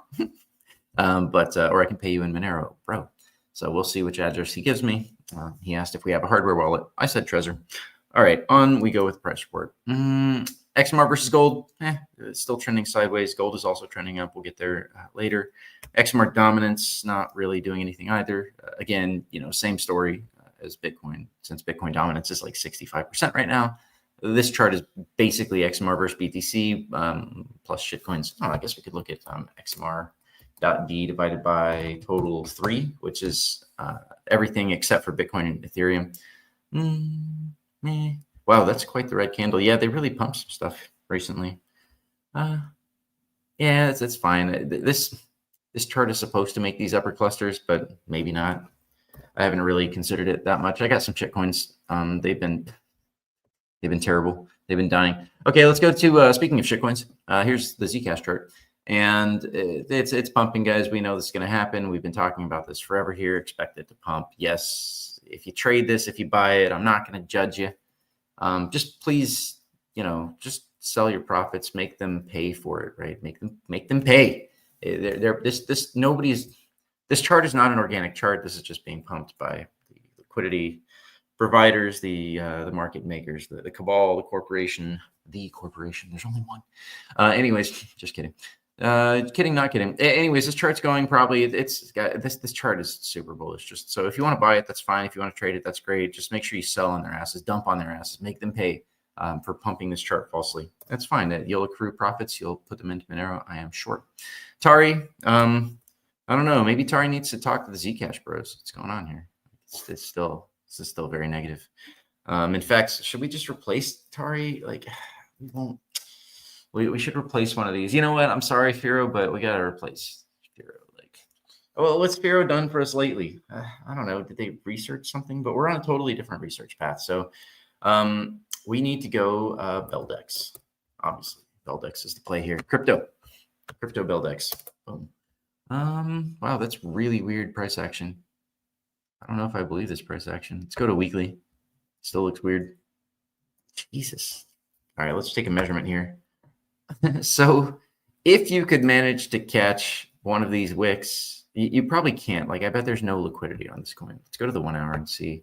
They're probably still, yeah. If we zoom into these wicks, I'm willing to bet that those are like 1 second wicks. Yeah, look at this. Look at this, guys. This is 1 second wicks. Oops. If my computer will keep, oh, that's why. It's my fault. My wave magic is slowing things down. Yeah, we're on the 3-minute chart here, and we're still seeing these wicks. So good luck catching this. Good luck selling whatever 10-second price that is. This is a liquidity problem. They just don't have liquidity, so you're not actually going to get rich on this coin, guys. Just for the record, I don't know. That's kind of bullshit. Do I really want to add Sharia compliance to my to the price report? I don't know. Let's just go back to Firo. Firo is friends, right? Let's go back to Firo. We won't displace Firo with BellDex. There we go. Maybe I should save this, because if I don't, it's gonna probably show up to BellDex next time. Okay. All right. That's Xano didn't do anything. Pirate Chain kind of came back. That's interesting. So Zcash pumped. Monero already pre-pumped, but none of the other privacy shitcoins actually did anything significant. Like Tari kind of pumped, but it's down so much it doesn't count anymore. And even Pirate Chain, Pirate pumped, but only after it dumped first. So there's really, it's actually underwhelming here what's happening in the privacy space, except for Zcash, which, all right, it does have some privacy and also a lot of inflation bugs. I've lost track of how many inflation bugs it has. The inflation bug is the inflation bug. That's the stupidest thing I've ever said. All right. So we're looking at the Bitcoin price here. Guys, I can't tell you what this thing is going to do. If you bought down here, just keep hodling, right? Don't sell. This thing's going to try and go for 100,000 again. It could take a few months to get there. 90,000 is easy enough. Yeah, probably, like we said, probably needs to paint a flag, do some kind of consolidation, and then it's going to pump again. So you should have been buying your bags already. If you're chasing into this pump, you're wrong. That's not the way to play markets. That's always, chasing is almost always wrong, unless you're just in an extreme, gross, disgusting bull market, and then you can chase and it'll work out. But we're not there yet. We're not quite there. All right, these are the Z scores. We're looking at I guess Link. Link is crushing everyone.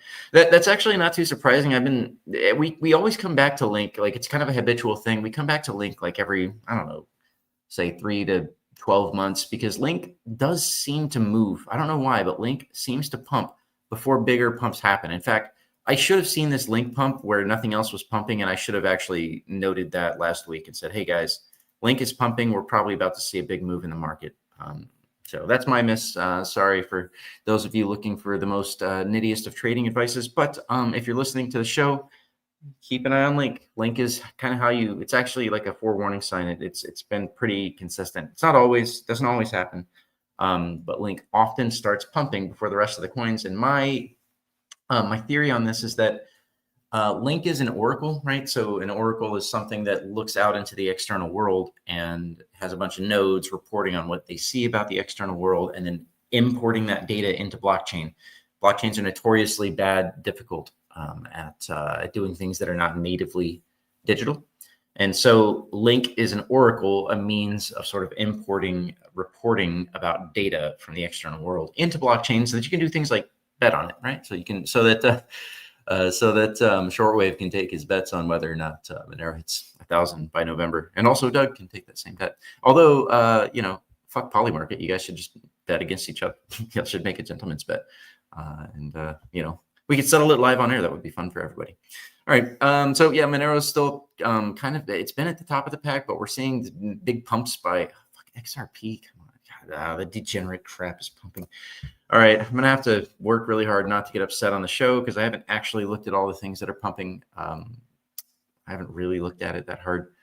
But yeah, I mean, obviously. So Dog is kind of lagging behind, interestingly enough. Bitcoin Cash is in bright green, also lagging. Oh no, I have some AVAX bags, if I'm being perfectly honest, and my AVAX is also lagging. FTT, bottom of the pack. Sam Bankman's in jail. What are you going to do? It's hard to pump the market from jail or prison, as it were. Okay, so Ethereum also, you know, here's something that we can talk about. Will I ever get my Ethereum predictions correct? Probably never, I guess. Ethereum, I've been more wrong about Ethereum than any other coin, to be honest, guys. I've been the most wrong about Ethereum over the years. I thought that Ethereum was going to outperform Bitcoin in the last bull market, and I was absolutely wrong. Even though Claude told me I was absolutely right. But this is looking like a bottoming pattern. This drop off was, this definitely was weird. I rarely see charts drop off, like just crush statistical levels like that to the degree that Ethereum did. So this is ETH BTC, by the way, not just pure Ethereum. ETH BTC is coming back. Maybe it's the better play here. I don't know, guys. Bitcoin just feels so stale, you know, like even the boomers are asking themselves what else they should buy than just Bitcoin. So if the boomers are trying to get into other coins, and you know, maybe Ethereum's the play here. I don't know. I got Ethereum. You know, if it pumps, I guess I'll be happy or something. You know, I hate confessing on the show that I have these degenerate shitcoins that everyone hates so much. But yeah, you know, what are you gonna do? I'm an honest man. I can only tell you, you know, I see shitcoin I buy. All right, we're looking at the Bitcoin dominance now here, which has taken a little bit of a tumble, but not really. Like this is still just, we talk about this chart every week, but nothing ever changes in this chart every week. So 60%, I guess we're ranging between 58 and about 60%, occasional forays up into 61. Nothing interesting there. All right, let's go to the macro, see what's going on here with the macro. Stocks are kind of pushing sideways. Dollar index is dropping, continuing to drop. And I really am wondering about this line here. So this line that we're looking at is not some idle line. This thing goes back like decades, like at least 15 years, I think slightly longer than that now. So I don't know, guys, like this line is probably going to break. At some point, this line is, the price is just going to push through this line. That doesn't mean it's going to break down and collapse to like 83. But, you know, this line is eventually going to break. It could still take until next year, potentially, hypothetically, but I don't think it will. I'm getting the impression that dollar index is going to break that line. And it's fine, I guess. We're just entering a new monetary paradigm or something. I'm not quite sure. The name of the game, as we talked about with currency pairs, currency indexes, is they're stable. We just want it to be relatively stable. Dollar index going down is mildly bullish for risk assets, including gold, which is funny because gold is supposed to be a risk off asset, but that notion of gold being risk off has gone out the window since about maybe 2008. About 2008 is when that stopped happening. And now it's just a matter of they inflate things, they move money. Gold, you know, as inflation happens, then stocks go up. Sometimes commodities go up. If they start wars, commodities seem to go up. Gold is still doing good though. 4,600. We've been pumping. This is great. We've kind of been hoping that this would happen, right? Like I was worried that this might not happen because for quite a while, gold did look like it was about ready to break down, but it found a floor. They put a floor down here. I say they, I really think that the cabal did put that floor down there. People were buying that up.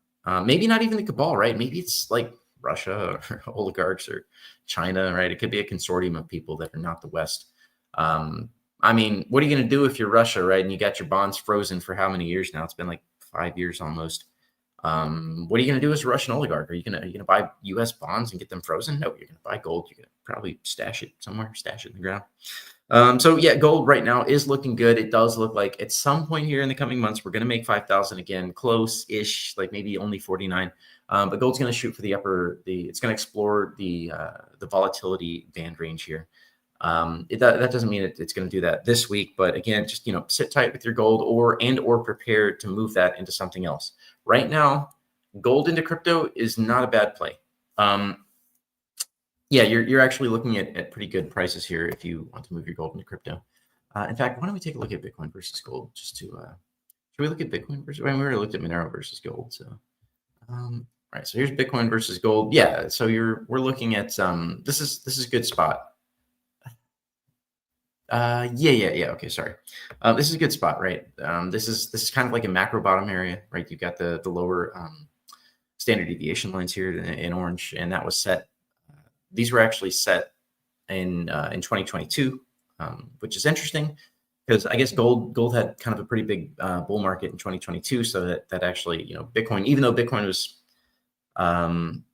effectively, well, no, I guess Bitcoin also had a pretty good bear market too at the same time. So anyways, gold found the ratio here found a bottom at exactly where you'd expect it to be, which is that lower standard deviation cluster. And this thing is probably going to shoot higher. So again, you could swap your gold into some cryptocurrencies. Please be responsible. Don't buy DEX unless you just really like Sharia law for some reason. Okay, so oil's creeping up. Interesting. How are they managing to creep oil up without crashing the markets? I think stocks have been on a pause, though. Like stocks in general kind of have been on a pause. I still think it's probably bullish for stocks, but there does seem to be money rotating into crypto. So it's possible that we could see a further extending of the pause in crypto. In stocks. So we'll have to take a look at that in a second. But oil, man, okay. Are they just going to maintain it here at 85? Probably they're just going to maintain tensions with Iran just enough to like keep the oil price up, I guess. 85 is fine. 85 is great, actually, considering inflation over the past 10 years. Realistically, 60 is kind of low, right? Even 65 is kind of low. So I guess maybe they want to target 70 to 90. Probably makes sense. Let's see. Let's go to stocks. Okay, so this is the NASDAQ, and right now, so we're looking at some sort of capping lines right here. See these blue lines right there and right there. We're probably looking at some ranging. The NASDAQ is probably going to do a little bit of ranging before it actually decides to maybe finally go up. We could probably spend the next month or so ranging. And that also, again, makes sense if we're going to see rotation into cryptocurrency. And I think that's probably going to be the play here. Remember, crypto is a big FI game now. All of the big finance guys are in crypto. It's on their NASDAQ. They got the ETFs, they got Ethereum, they got Bitcoin, they got Zcash. I think, does Zcash have an ETF? I think Monero will never have an ETF. You can be sure of that. Maybe, I don't know, unless we just like totally dominate somehow. And okay, so the S&P is also pulled back as of the past week. It has a nicer chart. The S&P 500 definitely has a nicer chart than the NASDAQ does. We're still looking at upward sloping statistical bands. So, but this thing could still kind of range, right? This thing could still range for some period of time. So that would probably be my call. It might actually be a good moment to tell you guys that, remember how we talk about market regimes, market profiles, sort of like the headliner, like where a market is at. A lot of people, for example, will make a trading bot and it will fit a certain market regime. Could fit a bear market, could fit a bull market, could fit a sideways trending chopping market. We are at a little bit of an inflection point, it seems to me, where money is now rotating from what has been stocks. And we've been here on the show saying stocks the whole time. I do think it's likely that money is rotating into crypto. And maybe it's possible, like gold is not down and out, guys. Like this is not just let's expand this chart. Gold is not in this situation where it's like, okay, it's going to explore the top of the range and then it's going to fall back down and then crash, right? That's really not where gold is at. I do think that gold is probably explore the top of the range and see how long it will take us to break that. Because like ultimately gold is going to be bullish. It's going to be positive, but that doesn't mean it's going to happen immediately, but it definitely could happen immediately. So we're still looking at a chart here to me that looks a lot like a bull flag that just broke out. So we've talked about this before. There's this one's kind of like a down. It's a descending wedge, but it still functions similarly as a flag in this case, and it's broken out. So we could be seeing a rotation here away from stocks and into monetary assets, gold and crypto. If we want to consider crypto as monetary and not a gambling asset, funny how those two things overlap sometimes. So yeah, I just know that we've been kind of like here on the price report. I've been sort of hammering the paradigm of stocks, right? The market regime, really for at least like 4 months now. We've just been hammering that as like the play, and that crypto still needed time to bottom. But I think that time is done, guys. Like I think with the pump of that Bitcoin had this week and the rest, and it wasn't just, this is also important. It wasn't just Bitcoin, right? It was a whole bunch of other stuff, everything pumped. Yes, there's still a long way to go for most of these cryptos to actually get back to anything reasonable. But overall, I think this is the signal that we're getting that the crypto bull market is over. Money's going to be rotating, and we're not looking at hardcore at the stocks paradigm as much anymore. And intuitively, I'm starting to get the feels that the AI stuff is kind of, people are, the plebs are starting to get wise to all the AI videos out there. They're starting to be like, well, okay, where's this going to come back to me, right? Where am I getting something out of this? Okay, I can talk to Claude. I can talk to Google. It's integrated into Google now. There's going to need to be an AI crash happen at some point here. That I don't think we're at that moment yet, but it should happen at some point, and it could make a lot of sense for that to sort of happen during a rotation in a crypto, right? There will be a big crash on the AI. They need to consolidate, wipe out a lot of the small businesses, accrue all of that to the large businesses. At some point, that should happen. It's kind of crazy if you think about it. We're 5 years here into the AI craze, and it's still running. Like usually, I don't know, I guess the .com lasted about a decade. So the AI thing is probably, it's not as revolutionary as .com. That would be going too far, but it's a pretty big deal. And they keep getting better. So anyways, here's some shit coins for you. I don't know why Hex is still here. We should replace Hex with DEX, obviously. DEX. Where are you? Here we are. All right, DEX can replace Hex since Hex is really probably the most degenerate shitcoin anyone could buy. And there's like 3 of them now. It's so weird.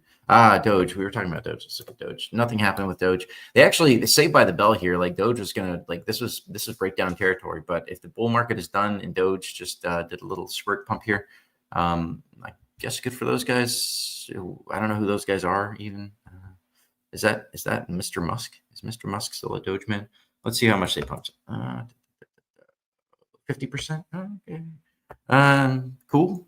So they're actually at the top of their standard deviation range here. Notice they've hit 1, 2, 3 times that band cluster. This is probably the time they're going to break it. Not tomorrow, but like they're going to hit this, consolidate, come up, or maybe they'll just bust through it tomorrow. Could happen. But they're probably going to break through this band structure. They're going to explore the full range that they have here versus US dollar. So probably going up for like 30 cents, almost 29 cents. All right, no need to talk about that chunk though. We shouldn't get bogged down with crap like Doge. Yeah, okay. So stocks, I'm not totally positive on stocks right now. I would tread carefully. I would tread cautiously in stocks. Probably going to do some chopping, and crypto's going to pump. And all the plebs in stocks are going to hear about crypto again, and it's time for another bull market. They'll probably milk that pretty good. 4-year cycle and everything. Bitcoin's not.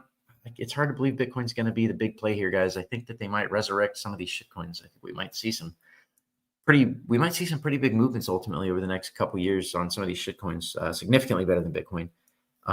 It's just, it's boring even for boomers, right? And they have their forks and nobody cares anymore. It's just a meme chain. Like, yeah, the fundamentals aren't great there. I don't think we have anything with the indexes, the indices, nothing that really matters. Oh, look, unemployment is coming down, tick down just a tiny bit, 4.1%. Sure, whatever. There's nothing here that looks concerning for us. Like there's no recession coming. That's really the only reason we track these indexes. And finally, I haven't looked at bonds, so I'm looking at this with you fresh for the first time live. Nothing's happening with bonds. It's just they're going up. Like there's a little bit of movement towards the upside here. Not really the best time to buy a house, but you could sell your house and buy Bitcoin, bro. But you're not going to get 100x. Sorry, those days are over. But yeah, bonds are just sideways. That's fine. We just want bonds to be sideways. This is probably a healthy thing. Like interest rates shouldn't be 1%. They probably should be 5%. Like that's a lot healthier than 1%. So, and the if we look here in the red, this is the overall inversion of every treasury compared to every other treasury from the 3-month all the way up to the 30-year. And this is flat. Everything's fine here. So nothing to see with bonds. Not important. And let's close out like we always do, looking at the hash rate. Oh, we're a little bit low on hash rate. That's interesting. You know, price is up. I feel like hash should be trending up here. But maybe not. Or maybe we need to see plus 500 before we see the hash rate moving up. Transactions are still trending up in the most gentlest trend that markets have ever seen. And okay, sure, why not? Yeah, but we are sitting at 30K, and we have been at 30K now for I guess like 4 days. So it's possible, you know, we could. That's interesting how there's this oscillation. This is very predictable. I bet you, man, I should plug this into a Fourier transform and tell you what the frequency of oscillation is here. And there's probably even some other interesting stuff there. All right, if anyone smart out there wants to do it for me, because I don't know, feel like having to wrestle with RStudio. I guess I could just one shot it with Claude. Anyways, I bet you if someone out there wants to look at the Fourier transform of transactions, we could find the frequency here that's most prominent. That would be interesting. Maybe a GWiz thing. We could probably just estimate it by doing it by hand here. You can't do a Fourier transform by hand unless you know how to do integrals, which I've forgotten long ago. Looks like about a 5-day period. There might also be nothing here. That's just a GWiz thing. Maybe I'll do it, maybe I won't. But if you're smart and you want a one-shot RStudio Fourier transform on the Monero transaction data, that would be pretty cool. Please, get back to us. Let's check the YouTube comments. Let's see. Oh, actually, we should go for XMR chats first. Although I don't think we have any XMR chats. Okay. Anon tip 1 Millenaro says that he thinks the crack in U.S. severe limits was fake news and he just withdrew 5 XMR no problemo. Yep, but they announce it and then they implement it, so they haven't implemented it yet. I think that's like maybe this week. I think this week they're going to implement that. So yeah, sorry Anon, but I think it's actually true. I think it's true news, not fake news this time. Let's see. Ponzi's will go. Ponzi semis will go into Monero too. Yeah, that's probably true. Never trust the government stats.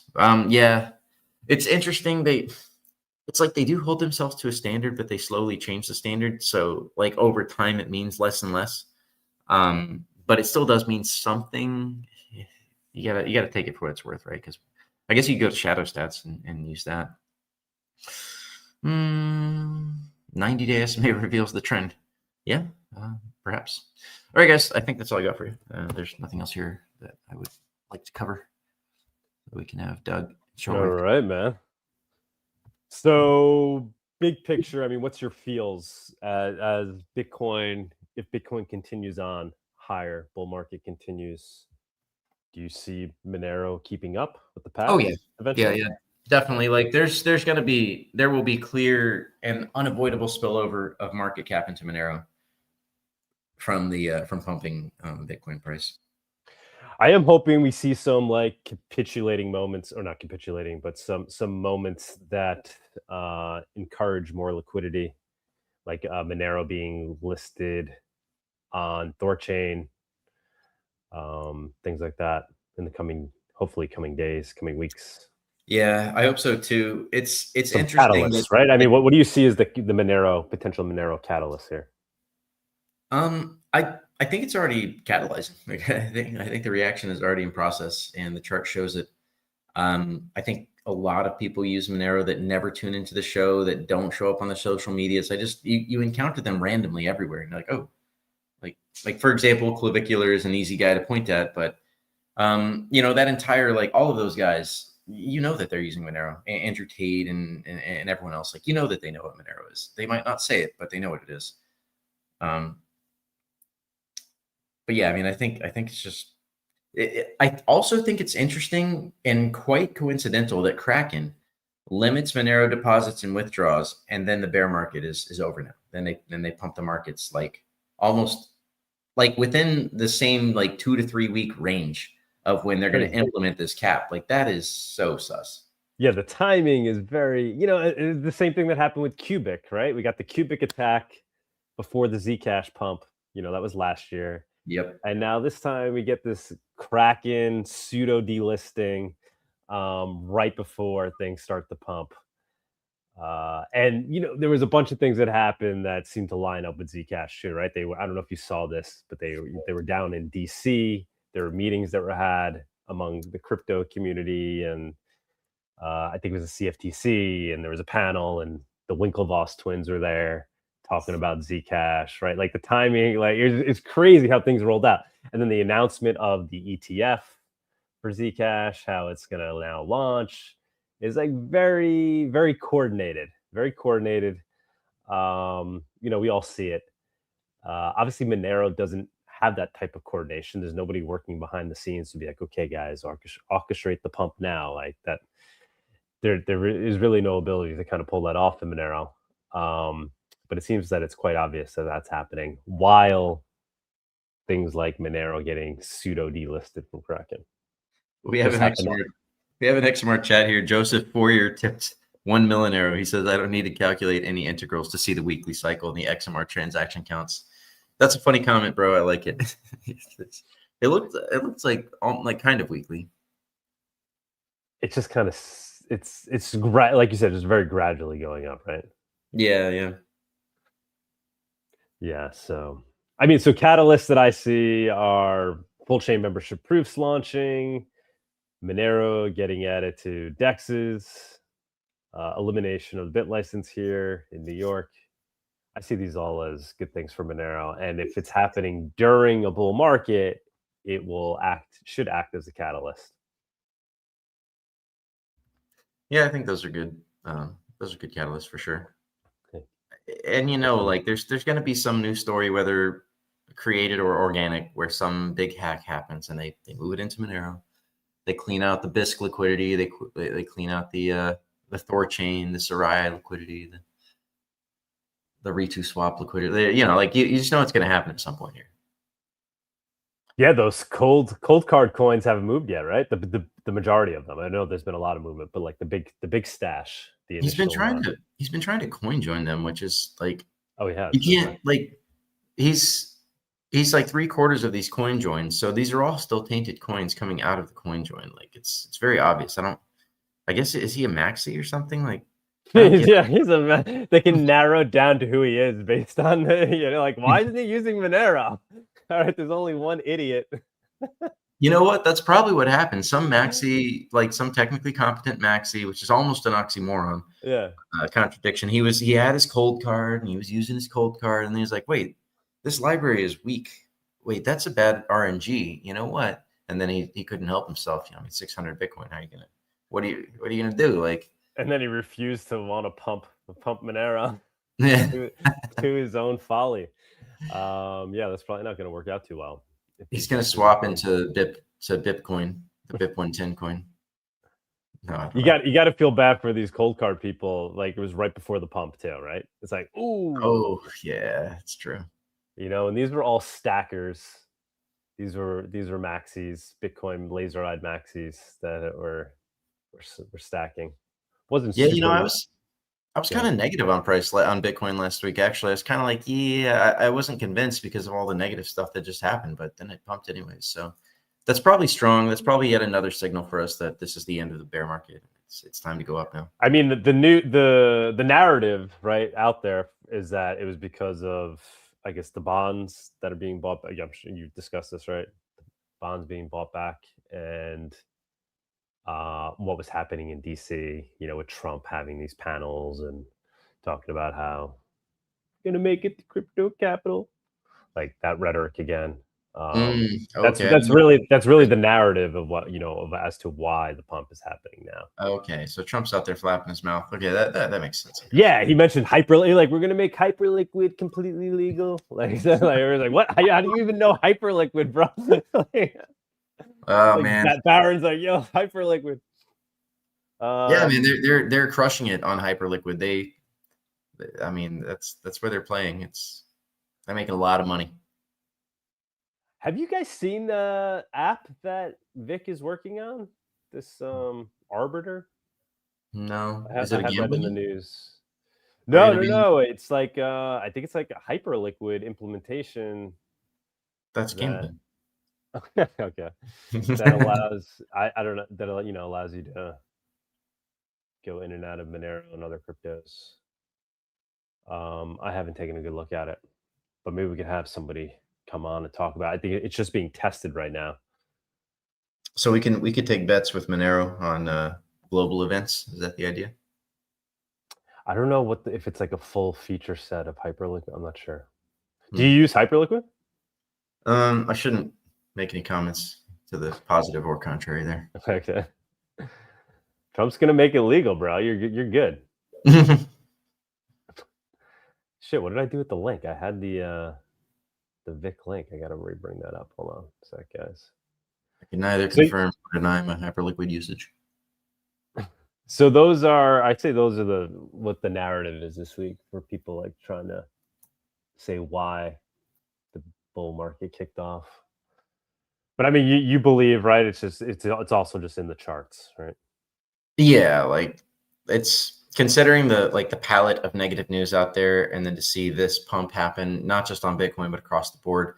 To see Monero pump early, right? Monero has been doing really good early on, and Link also, which I should have caught last week. I feel a little bad about that. That was a signal that we could have caught to know that there actually would be potentially some upside here. But anyways, everything is lined up. The stars are lining up. If Trump is out there flapping his mouth, that's like the piece that completes the puzzle. The bear market's over. Like it's time to go up. Mm-hmm. Awesome, brother. And what happened with speaking of like hyperliquid, what happened with Wagyu? So is it just not around anymore? Oh, I haven't heard from him in a while. I mean, he's got some new people on board. I think what he was trying to do was get some kind of like node situation where he could get a few trusted community members to run these nodes with some kind of multi-sig setup so that he wouldn't be the sole guy holding keys that could rug pull if he wanted to. He's not going to rug pull though. Like he's just like not anytime soon. He would rather see a lot. If he's going to rug pull, he wants a lot more liquidity and volume happening on his exchange first. He's out there. I don't know if people are still using it, but he also had to get compliant in some way. He's been silent, so maybe he's dealing with like regulators somehow. Like that's very speculative. We'd have to ask him. Yeah, because he was so vocal for a while, and he was really pumping it out there. Yeah. I haven't been following it closely, and I know Fluffy was involved. I don't know if he's still I haven't heard Fluffy say anything. Yeah, they actually, believe it or not, they solicited me too to be one of these people like running. Yeah, me too. They solicited me too, and it was actually during. It was like right before a Monerotopia. I was even too busy just to even comprehend what the guy was asking. No, it didn't. Fluffy seemed to think that it was like totally fine and totally cool, whereas some of the other people that might have their own lawyer people, won't name any names, they seem to think that there genuinely could be problems with doing this. To me, I thought, yeah, one, am I getting some kind of profit here, right? Am I going to get paid off for doing this? Which sort of involves you in a whole, exchanges and regulations, et cetera. Or am I doing it for free? In which case, why am I helping Wagyu for free, right? So I just kind of, I blew it off. I didn't think it was a great idea. Yeah, same here. I didn't totally trust it. All right, man. Thank you so much. I guess we'll go ahead and I'll do the news. Cool. Thanks, man. Yeah, of course. Thank you, man. It was a fun week. It's been I enjoyed last night watching the price of both Monero and Zcash. I'm not gonna lie. I mean, it was a wild pump, and it's always fun to have these moments in crypto. So hopefully things are back on for a while, and it is the beginning of a full-on bull market. I'm sure there'll be lots of swings up and down along the way, but hopefully the trend is now up for quite some time. That would be fun. Yeah, I that's mean, an inflection point. The big thing though is the competition, right? The AI and all these like Polymarket, and like people are really pulled into those things right now. Like when crypto pumped, in 2018 and even in like early 2020, it was the casino, right? It was the place you go for mad gains, and now you can do that elsewhere. So there is that factor, that crypto is now competing with, right? I mean, what do you think? Yeah, I think the AI is a little bit long in the tooth. I think it still has legs, but maybe BitTensor could be the play. Yeah, did you give us your BitTensor take? I mean, that's my logic there, right? If you're trying to get your AI, pill at the same time as your crypto. So I would just think, it would meme that way. I think BitTensor is a good buy right here. It's probably, if the bull market is over, BitTensor has spent a long time contending with these lower levels, and it's currently, even though it spiked up with the rest of crypto a bit, it didn't spike that hard. It's a good buy right here. I would tell people to go buy Barry Silbert's going to roll some of his Zcash profits into his BitTensor. Is he talking about? Yeah, right. He's a big BitTensor guy as well. So it's a Barry Silbert special for. Yeah, this coin is going up at some point. Like this is actually probably one of your best fundamental plays. We didn't cover it, but. Yeah, maybe I need to cover this every week from now on. Because what I like about it, and I've said this before, is because I do feel like it doesn't. I'm here for the digital cash. Obviously, that's why I love Monero. But I do like this idea of a decentralized AI network as being like a necessary utility, whether that's BitTensor or something else. It's a fun thing to gamble on and root for, because I think it'd be amazing if we really have something like that take off, and it actually is decentralized. It's good too, because it's not a competing use case for Monero. Like they're not marketing themselves in any way that's.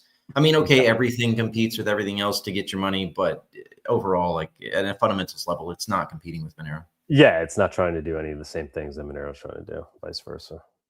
And they were honestly launched, so that was a good thing too. Yeah, I mean, there's a lot of, you can see there's a lot of pumping happening in that ecosystem, but hey, I mean, that's one of the reasons why this thing's probably going to pump. They have the machine behind them as well. Yeah. So, all right, brother. Thank you as always. Looking forward to next week. So to you, sir. Thank you for running the show. Yeah, it's incredible that you got 2 kids, a newborn, and you're still here. I know, man. barely standing. Danita has been an angel, obviously, which actually is why I want to try to wrap up relatively quickly today. So we'll go ahead and do news, and then you guys can run viewers on stage, who's ever around, Shortwave and Justice, see who jumps up, and then I'll be kind of scarce and in the background, just listening as I run out the door to hang with fam. But without further ado, let's run the news.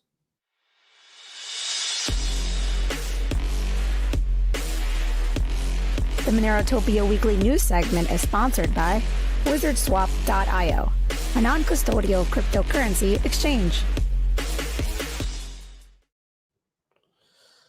Alrighty. Let me bring up my screen. Here we go. Okay, already covered this first story, but I'll just mention it again. Let's go full screen here.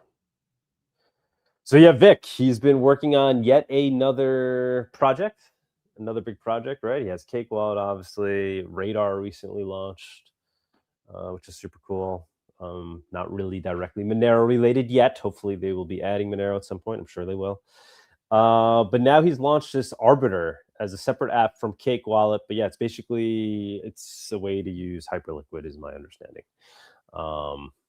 Arbiter is a self-custodial Arbitrum wallet with native Hyperliquid perpetuals trading, featuring gasless USDC operations, TPSL orders, charts, and ledger support, while keeping users in control of their keys. So yeah, very cool. Maybe this can somehow also become a way for people to more easily obtain or even speculate on Monero. I know we don't, a lot of us, just want pure usage. But maybe it's a way to bring in some liquidity into Monero as well. But I don't know if that's the case. Next story. Yeah, we talked about this as well. So like the big, main narratives as to why crypto and BTC in particular was pumping this week. And it's basically about the bond market. The U.S. Treasury says they are increasing long-term bond buybacks, which could be interpreted as a sign that policymakers are concerned about bond market stability and government borrowing costs. If that pushes yields lower, while debt, inflation, and dollar concerns remain high, investors have more reason to look towards scarce assets. So basically, like, the dollar is weakening, dollar is effectively being printed, and, in all those instances, it moves towards scarce assets like gold and scarce cryptos like Bitcoin and Monero. Let's see, next story here. Oh, wait, already played that one. Okay, so this, I see this as kind of the other narrative as to why crypto was pumping this week, and some cryptos more than others. And this is the meetings that were happening in Washington with the CTFC. There was a panel there, and we have Tyler Winklevoss as one of the panelists and the Coinbase bro. So let's go ahead and give this a listen, see what he had to say. Tyler, anything to add on cybersecurity? Yeah, I would just add that potentially a way where regulators like the CFD could help out is connecting projects with the frontier labs that are maybe small, or the foundations or security researchers that want to help harden networks and maybe can't pick up the phone to Anthropic or OpenAI to get access to these models.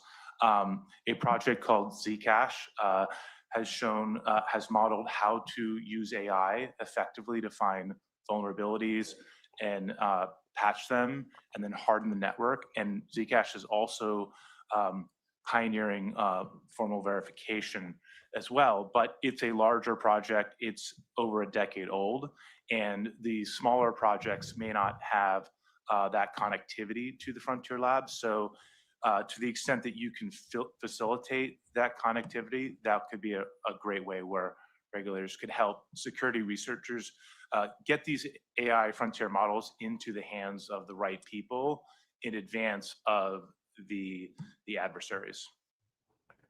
So what I hear there is Tyler basically advocating for projects like Monero to have access to these frontier AI models so they can audit their code. So I actually tweeted that, somewhat like kind of, I wasn't really trying to be sarcastic. I think, I think it was an artful way for him to just shill Zcash, because it wasn't even a direct shill. So he was kind of posing it as, hey, listen, we need to, if you guys could help true crypto projects get access to the latest AI, and then kind of shilling Zcash as an example of a project that has taken advantage of that and successfully used AI to fix their security issues. Beautiful way to turn a negative into a positive, right? Can you imagine if the opposite happened a few months ago and it was Monero that had an inflation bug that was then perhaps fixed even as fast as Zcash allegedly fixed theirs? We don't really know yet. The orchard pool hasn't been fully drained yet. But yeah, could you imagine if it was the opposite and this had happened in Monero recently? I'm sure the FUD would have been way more, weaponized against Monero. Monero would be sitting at $100. But Zcash somehow turned that into a rally, which is quite impressive. Next story. somewhat related to this in that maybe I meet Tyler, maybe I meet the Winklevosses that PubKey would love to get them involved in the event that we're looking to throw Bruce Blakeman. I don't have direct access to them, but the people that I'm working with the event on do, the PubKey people. And my understanding is that they want to eliminate the bit license as well. So this is, I've been speaking about this quite a bit because it's taking up, my time and energy. And I think it's a really good Monero-related project. And it's just going to help out New York, help make New York the crypto capital. How cool would that be? Maybe eventually have a Monerotopia in New York. I don't know. There'd be a lot of people that wouldn't attend, but there'd be a lot of new people that would attend. There's some people that literally wouldn't be able to attend, right? Part of the reason why we do it in Mexico City, people that are coming in from, like Russia, for example, may not have an easy time coming to New York. But Bruce Blakeman running for governor. I do think he's going to be our next governor. He's the Republican candidate. We haven't had a Republican in the governor's seat in New York for decades, since I was basically a young teenager and into my early 20s, I guess. But it's been quite some time, and New York desperately needs it. No matter what, I know a lot of people here are apolitical, right? Fuck the system. But New York is a freaking mess, and so this would at least help pull us back in the right direction. Help thwart the libtard disease that has taken over this state. So I do think Bruce has a really good chance of winning. And let me quickly play. PubKey just posted this week, and it's just another clip of the conversations that were happening at PubKey 2 weeks ago. One last thing. Do you have any crypto? I can't afford it because I'm a lowly public servant. The core issue is really that New York State has decided to treat crypto differently than money, than cash. Do you see things that way, that we could just rely on these laws that already exist for cash rather than creating new additional regulation for crypto? Well, as I said before, we have to sit down with the crypto industry. As you probably know by now, I am not a pro-tax person, and having a tax on every transaction that takes place is oppressive. It will end economic activity in the crypto space. And that's where Kathy Hochul doesn't understand economics. She doesn't understand business. If you end a business and drive it out, there is no tax revenue. So it's better to get a reasonable and fair amount that's negotiated with the crypto industry than to tax every transaction. Like you said, unfortunately, Kathy Hochul doesn't want to engage in any negotiation or dialogue. And that's how you chase business out of the state. I want to attract business, and crypto is a big business. It's a very big business. I think that they will be very happy with my leadership as governor as compared to Kathy Hochul's. All right, there you go. I'm excited about that. Bruce wins, bit license gets eliminated, Kraken starts serving New York customers, crypto starts getting treated like cash. I mean, that would be amazing. Obviously, that's going to be something that can't happen overnight. But, even if they eliminate capital gains tax on de minimis amounts, and then perhaps on the federal level that happens as well. Yeah. People use Monero anyway, right? That's what's beautiful about it. Because of its untraceability, it's like cash. But if we can make that more mainstream, if people anywhere in New York, can accept it at their supermarket without have to worrying about every transaction being a capital gains event, it makes a tremendous difference in usage. Next story. So this is sad news. No One's app is shutting down. So Ray Youssef, he's been on this show. He's at Monerotopia. He was arrested at Monerotopia, this past Monerotopia. So somewhat related, perhaps. No One's app is shutting down. Basically, they couldn't deal with the regulatory issues, I believe. They're getting too much pressure. I don't want to misspeak here, but yeah, I don't think, they weren't non-custodial, right? So I even see a notice withdraw immediately, no later than Sunday. So that was probably a big part of the issue, right? So XMR Bazaar for now and for the foreseeable future doesn't have this issue. It's a peer-to-peer marketplace, but we don't hold your crypto. We don't hold your keys. But yeah, sad to see, because No One's app was doing some good work, and they were big Monero advocates, and they were just peer-to-peer digital cash advocates.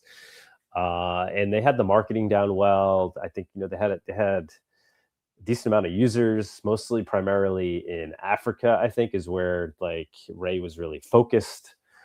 But yeah, sad to see. Hope Ray is doing well. Haven't heard from him in a while. Maybe we get an update from him at some point. I don't know if he's allowed to be, how vocal he's allowed to be right now. I haven't really seen him say much, but I haven't been following closely.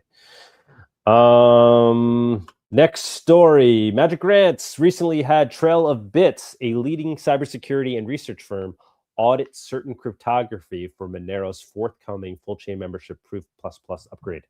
So another step in the right direction. I guess the audit, came back. It was through a Magic Grant, and Trail of Bits essentially was hired using this grant, and everything came back positive for the audit that they did on full chain membership Proofs++. This upgrade will substantially increase the privacy of Monero transactions. So yeah, not going to read the details there, but bullish news. One step closer towards full chain membership proofs launching, and beautiful to see Magic Grants working as intended, helping us fund vital things in the Monero ecosystem.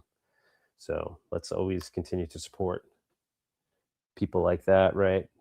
Like the Magic Grants people. Noether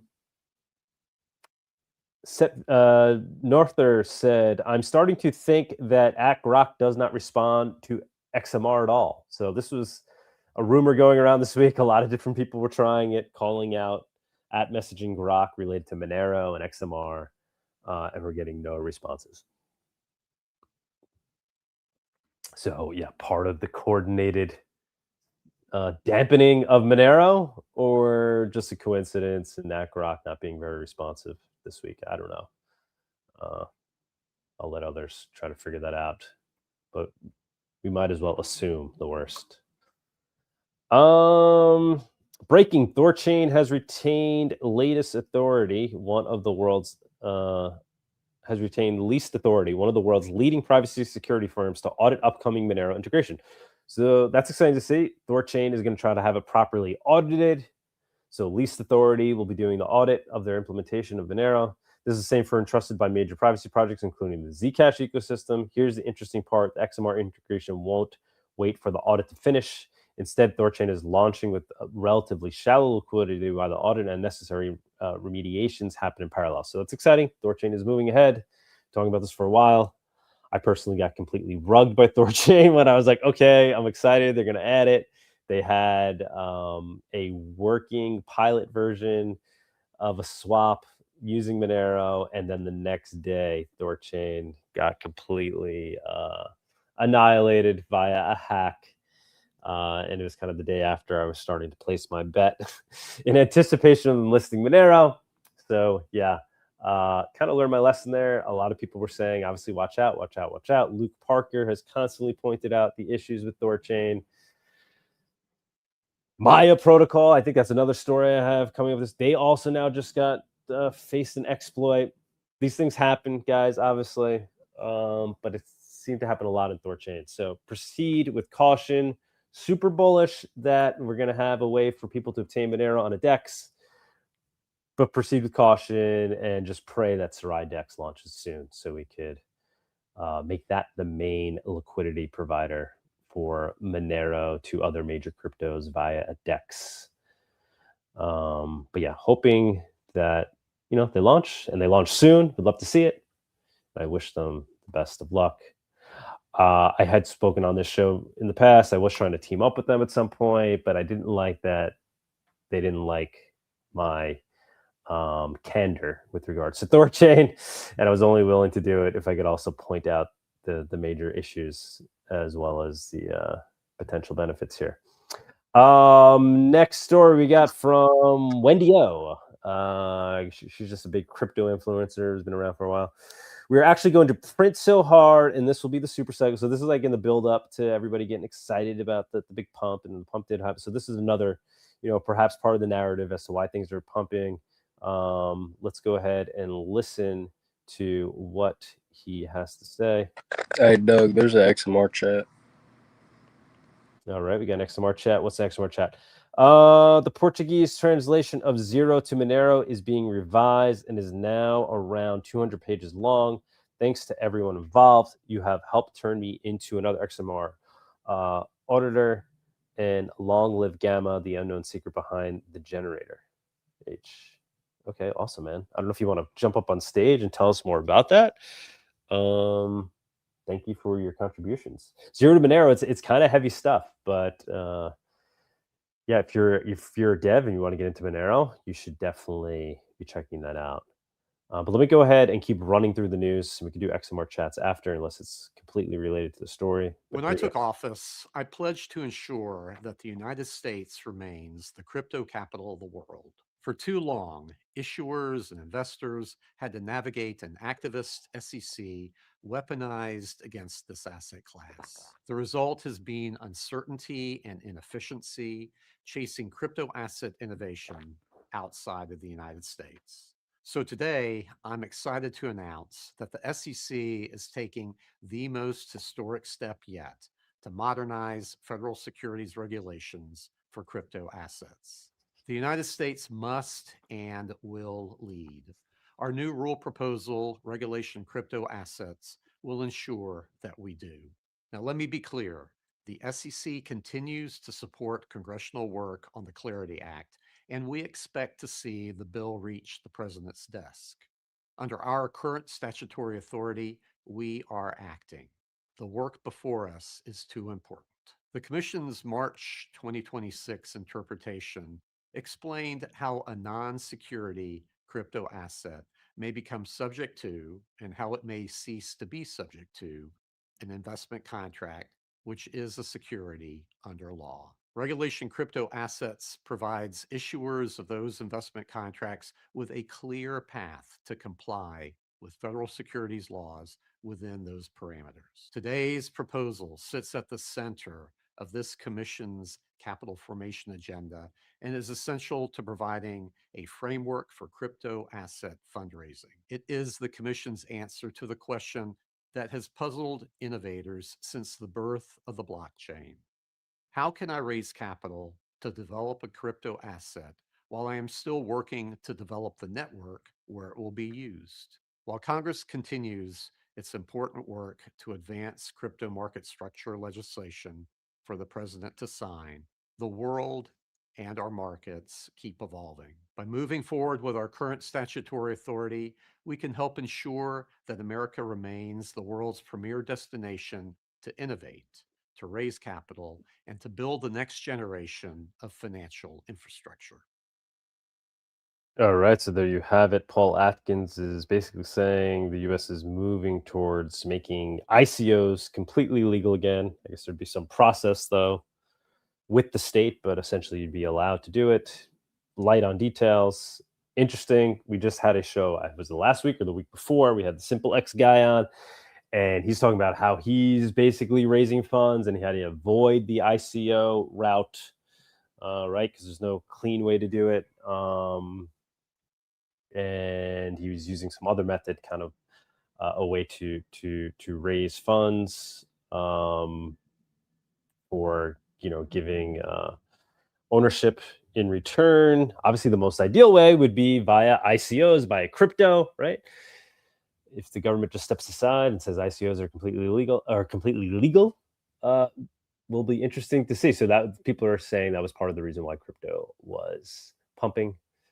So yeah, maybe we launch an XMR Bazaar ICO, guys. Let's do it. We'll see. I'm sure this is going to take some time. They got to implement the rules, and I'm sure there'll be some stipulations as always. But this was interpreted as bullish news this week. I thought ICOs were effectively made legal when Trump launched Trump Coin. Okay, breaking. The SEC has officially proposed the first ever crypto rulebook. Here are the key points. So yeah, this is, I guess, a breakdown basically of what he said in terms of what was actually announced. Projects can raise up to $75 million a year without registering as a security. A separate one-time exemption allows up to 5 million over 4 years. A token stops being a security once the team finish what it promised to build. State security rules get overridden for these offerings. Wow. Projects still have to disclose key information to investors. The public comment period. So yeah, I mean it's bullish, and we'll see a lot of projects taking advantage of this. I'm sure there'll be a lot of scams out there. But yeah, it makes things more permissionless. Although they should already be fully permissionless without having the government to give us permission to do it. Next post is from Vinny B. We've had him on Monero Talk. I think he's been on Monerotopia as well. Sad day for Maya Protocol. I love the project. So yeah, there was an exploit there. Another exploit. Maya Chain just suffered a sophisticated 6-bug exploit that extracted 1.36 million in hard assets to layer 1 and left the protocol with roughly 11 million total outback. Cacao went from basically 11 cents to like 1 cent. Yeah, negative 88.7% in under 240 blocks. Sad to see. You know, I did have some cacao too as a hedge to my Thor. So THORChain, so they both have gotten completely wrecked. I really like the Maya protocol guy. He participates in Monerotopia. He participated in Monerotopia this year. Super cool dude, and he's trying to do everything right by Luke Parker, and he's taking a bigger role in THORChain, which I thought that was actually one of the things I did like in terms of what's going on there. But we'll see. Hopefully he could get Maya back up on its feet in terms of people trusting it again once they fix these issues. And yeah, sad to see, but hey, that's the nature. Well, if THORChain has gone down, if THORChain has been hacked 6 times, Maya being hacked once will be okay. Yeah, it's doing better. But what we really need is Serai DEX. So I think I had even asked Luke in response to seeing this news that it was hacked. Yeah, Luke. So Luke was basically saying that he effectively had kind of pointed out this exploit, and it was just never fixed. You know, this is what we heard with the THORChain thing too. And I don't want to misinterpret it, but that's what I'm hearing here. This is interesting because while the entry exits in the exploit chain appear to be different, the fundamental theft avenue appears to be one I disclosed to THORChain and publicly posted about over 4 years ago. So Alex didn't deny that. He just said we'll work together to fix and recover in full. We carry on. Yeah, I don't think he denied that. I don't know. So maybe we could have him on. We could have Luke's on again. I like him. He could give us the breakdown. But it does sound like Luke is saying this was another example of Luke kind of pointing out issues and they weren't taken seriously. I don't know. Long story short, we need Serai to launch. Part of the reason why it's taking a while is because it's being done by Luke in the most proper way possible. So that's, you know, good things take time, guys. So yeah, it does sound like though there's been progress. He's saying Serai's 1 round. Let's see. Let's go ahead and click on this. Serai's 1 round robust distributed key generation protocol has had its implementation audited by least authority. This is critical for our fault tolerance against offline malicious validators. So least authority, we just heard, is also the ones that just did the audit or are going to be doing an audit for Monero's implementation on THORChain. So it's right. So there's some overlap here, obviously, right? THORChain is using a lot of Luke's code. But yeah, looks like this is you know, another critical step. This is a critical for our fault tolerance against offline malicious validators. Least authority are experts in cryptography and were the ideal auditors for this. So that's awesome. Excited to see. Guys, let me just, I need to turn off my alerts here. Hopefully you guys aren't being inundated with that as well. All right, next story Next story, next story.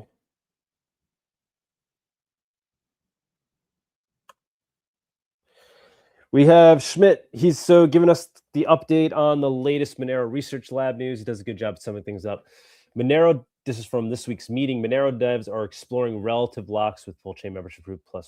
The idea can strengthen the case for Greece to adopt this crypto primitive. So Greece is this proposed second layer to Monero, kind of like a lightning network on Monero.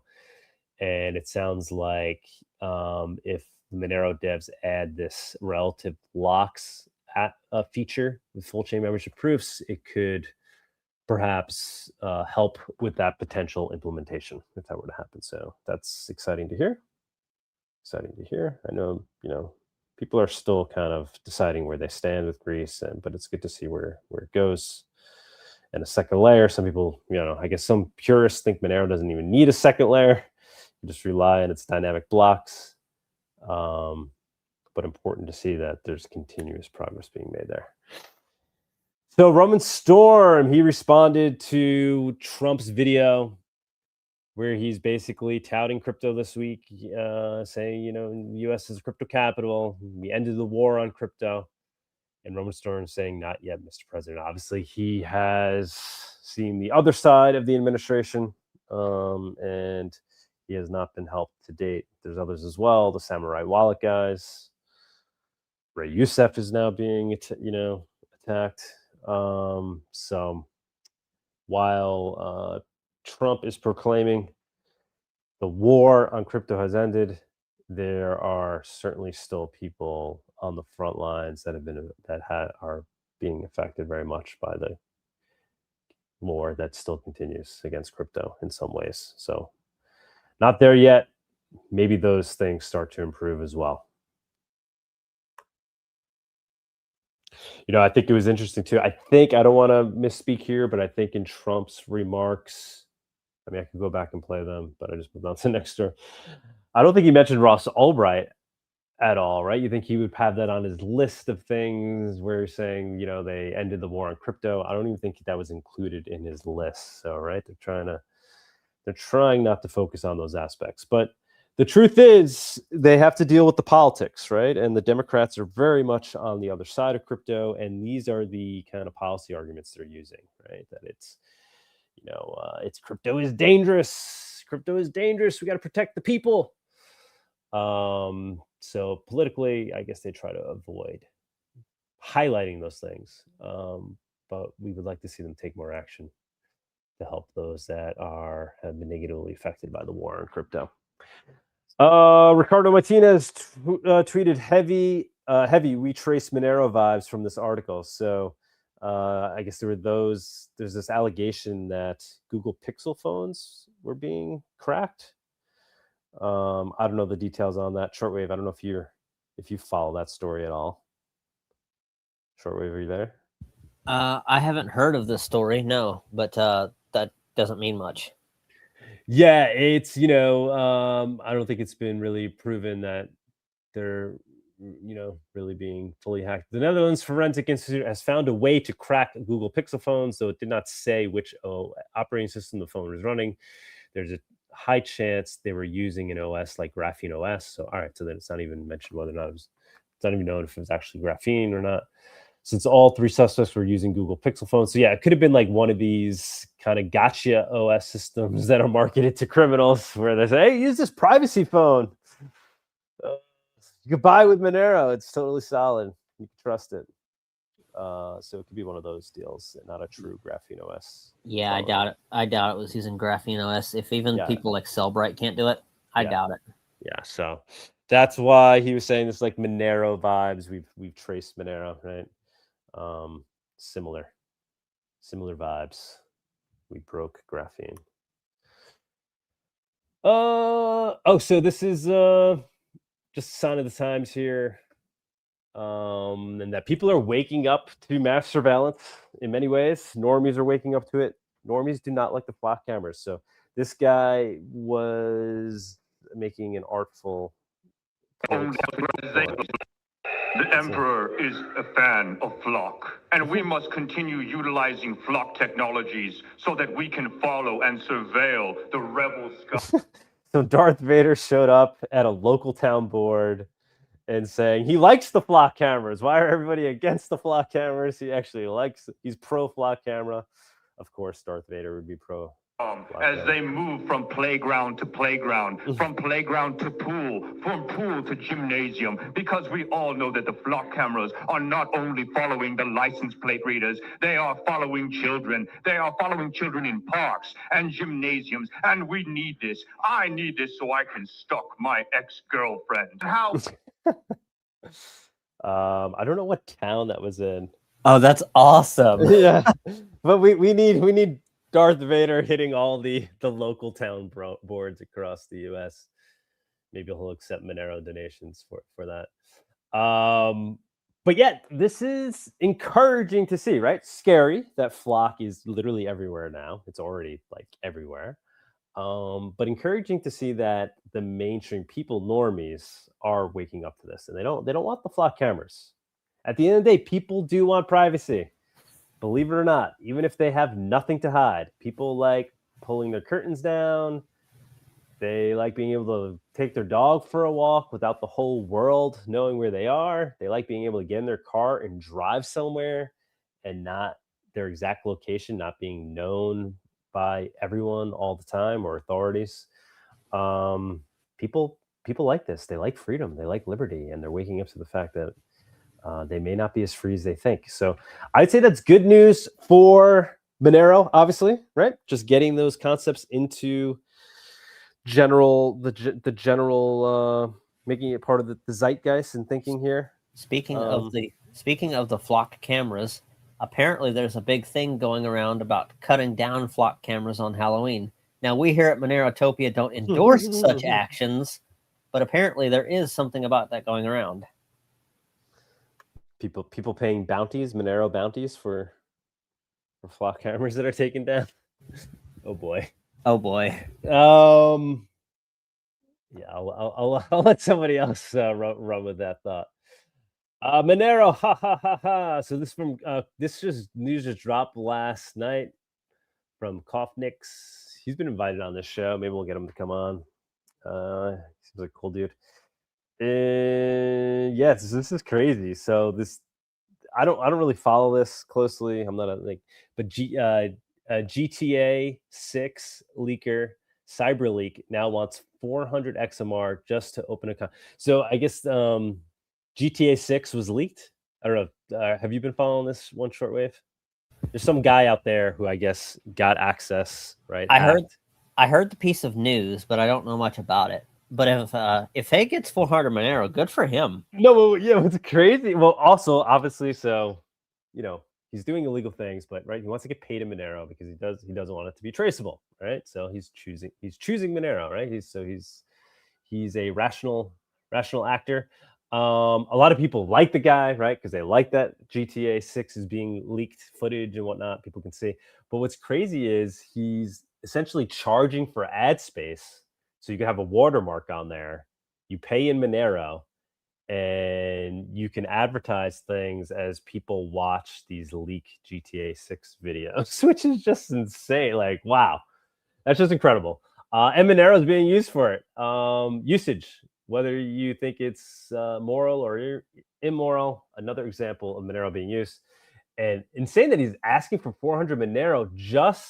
If you read it, that's just for the ability to contact it, knowing that he will respond to you. That's not the actual amount he's even charging for the sponsorships. So how many freaking views are these GTA videos getting? Why is this such a hot commodity? I'm guessing, considering it's GTA 6, probably a lot. So yeah, if somebody wants to go advertise XMR Bazaar on there, I'm not doing it once again. But if somebody wants to do that, but who the hell is going to pay 400 XMR just to talk to the guy and then be like, yeah, I mean, wow. Hey man, good for him. He knows how to make the hustle. Yeah, seriously. But is people going to pay that? And I guess I'm a little scared to know what they'll be advertising, and maybe it's not things we'd want to associate with, to be honest. I mean, who knows, right? Might be Watch, I guess, watch the leak videos and you will know. Yeah. Because you'll see the watermarks. So if anybody has more information on that, you're kind of in that scene, let us know. Jump up on stage. We'd love to learn more. But always beautiful to see Monero having its roots in these parts of the internet, those that need privacy the most. You know that's adoption too, because I mean, look, that guy's doing GTA leaks, so people are seeing this and they're like, "Oh, this guy, we know this guy. He's doing gaming and stuff like that." So that would be Monero getting into the gaming scene. Darth Vader tipped 0.001. We need an addition to FOIA that allows anyone to get flock data on all public. Actually, somebody I think is working on this, believe it or not. So I guess Darth Vader knows that because we might have them on the show. So that's interesting.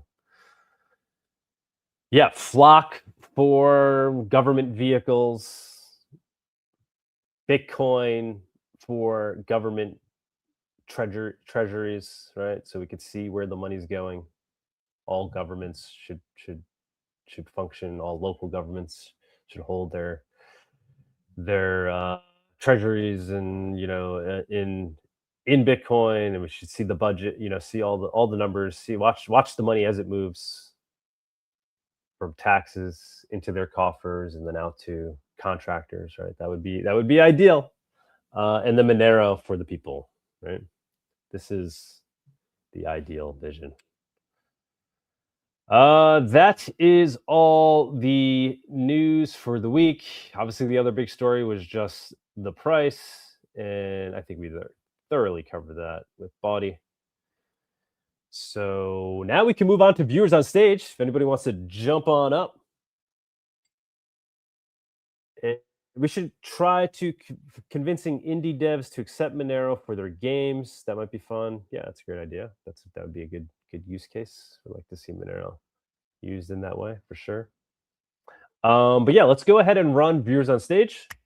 The Monerotopia Viewers on Stage segment is sponsored by XMR.win, the first Monero-based prediction market. Privately and anonymously predict the future with Monero. No email required for sign-up and no KYC ever. Deposit any crypto to place wagers, but always get paid out in XMR. Please gamble responsibly in accordance with the laws of your jurisdiction. All right. What do we have? Do we have Alaska this week? I'm so looking forward to my bet about Monero being not over $1,000 before December 31st, panning out on XMR.win. Yeah, I'm trying to check it out. Yeah, I'm just not seeing a lot of usage. So yeah, need more usage. But guys, if you want, just for fun, go place a bet on XMR.win for who will hit $1,000 first, Monero or Zcash, or the date. Will Monero reach by December 31st? The answer is no, it won't. I mean, you can bet against me if you want, but the answer is no, it won't. So you think no? You're fairly certain on that?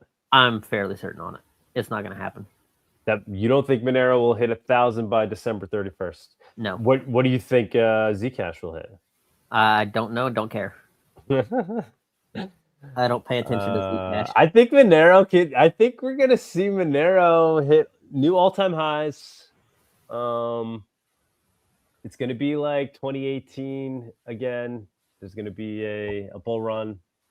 Bitcoin's gonna go. Monero's gonna follow. Obviously, all the cryptos are gonna pump, some more than others. I think NFTs. Hopefully, this is like the last NFT thing, but maybe even some of that shit pumps just because there'll be so much liquidity out there. But I think it'll be time for good projects to really start to take center stage here.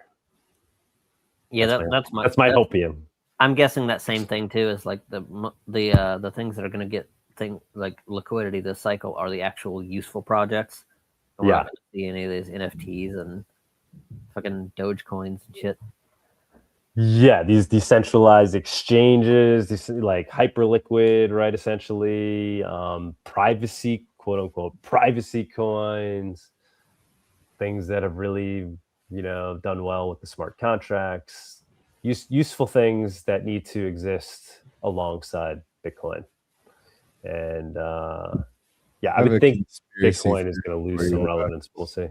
Oh, was that Alaska? What's up, Alaska? Yeah.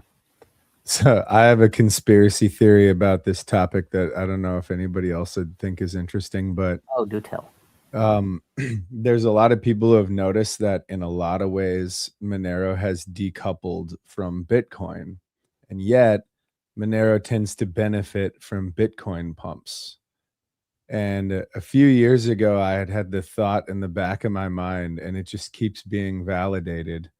What if every time Bitcoin pumps, the exchanges are taking some of their Bitcoin off the table and they're buying Monero in the DeFi markets and decentralized markets to cover their shorts, all of their paper shorts? And that's the reason why they go up together, but they don't go down together, and they don't necessarily go sideways together. What if it's because all of the Bitcoin that they have, they can take the gains and cover their Monero shorts? And this last run up makes me really suspicious that that might actually be the case. But I don't know. Maybe I'm crazy. Certainly I'm crazy. But I think it's awful suspicious that the pattern is held for years now. Yeah, so I saw a good post, somebody pointing out that one of the reasons Monero's not pumping as much, obviously we all know, right? It's not on as many exchanges. But this idea that there weren't a lot of shorts against Monero, right? And what we saw here was a short squeeze with most crypto, people that had big bets against it, that were waiting for Bitcoin to dump to 50K. Price started to rally, shorts got squeezed, they had to buy, price rallied more. And you just don't have that cascade effect in Monero because there's really not too many places to even place big shorts like that on Monero. Well, don't forget also, it's really easy to have like this dark pool of shorts against Monero that you can't find. Since the blockchain itself is so private. And not only that, but a lot of these centralized exchanges, they're allowed to buy and sell in the Monero market, but you're not. So it would be very easy to hide the volume of shorts against Monero. And then the time for somebody who's involved in that sort of stuff to cover their shorts would be if their other crypto pumps harder. And that's over and over again what we've been seeing. And then if you haven't noticed, another good example is Monero starts to pump, then they start talking about a hack, and then it hits these absolutely ridiculous numbers, and then it just immediately dumps again. Otherwise, Monero moves. I mean, Monero generally is constantly moving like a stable coin against the devaluation of the dollar over time. And yet you have these really weird price anomalies that just so happen to coincide with centralized exchange activity and what I think is probably short covering. And I think that, oh, and another one about the graphene phone news story. You know that whole thing about like it's what they don't say about something that is like a total get dead giveaway, right? Like not to get too controversial, but like they never ever give the race of somebody away if they're non-white when they're like doing a crime story or whatever. But another good example of that is a Pixel phone is involved in a murder case and is supposedly cracked, and they just leave it opaque, like what version it is, what OS it is, all of this other stuff. And if the claim is that this government, like only as the result of what is effectively like not a very big crime, you know, like a triple, I mean, in Europe, it is a little bit bigger of a deal, but like triple homicide, and like, oh, we totally cracked these Pixel phones. And then they just like leave it at that. So when in the history of ever has an ongoing investigation mentioned how they found their evidence? And then on top of that, it's a little suspicious that the only thing that makes this story, as far as like the circulation of the story, is it's a Pixel phone. And then someone somewhere starts talking about, oh, maybe that means graphene is compromised. Yeah. 9 Definitely Monero has been traced vibes. Yeah, I mean, I don't know, bro. It's just so ridiculous to me. I see we have I think Saeed, XMR chat contributor. What's up, man? I know it's been a while since you've been on. you have the floor if you like, but I would also I was thinking to just have you on as a special guest, and we could talk about XMR chat. But you're free to say whatever you want today. I have to kind of slip into the background right now. You guys can continue to chat. Please do, and yeah, because I gotta move on with my day. We'll be listening in the background, trying to jump on if need be. But otherwise, if you guys can kind of take it from here, Justice, if you could take it from here. And yes, Saeed, you're free to obviously discuss whatever you want, but I would love to just have you on as a special guest, perhaps next week or the week after. We could fully focus on. Hey, yeah, it's fine. Yeah, it's fine. I think I can arrange a time to be like on the show for next week. Yeah, it's fine for me. Awesome. So yeah, guys, go ahead, continue to chat. Saeed, please do stay if you can. And whoever else wants to contribute, Alaska, as always, you're welcome to take charge here. Keep things going.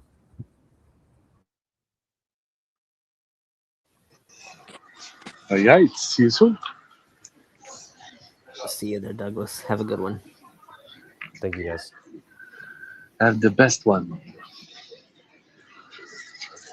You guys hear me? Yeah, we hear you. Yep, we hear you. Yes. Nice, nice. Very good. Testing the new headset.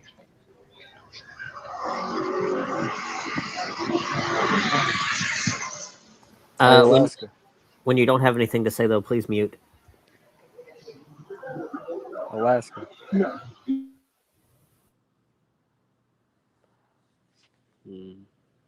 Alaska, you there? Yeah, I have a work call that I'm trying to manage real quick, but I'll be right back. My bad. I got a question for you when you get a chance. I will remember to ask you what it is. It should take me like 5 seconds. 1, 2. Do I guys have much background noise or something? Yeah, when you're not talking, there's a lot of background noise on you.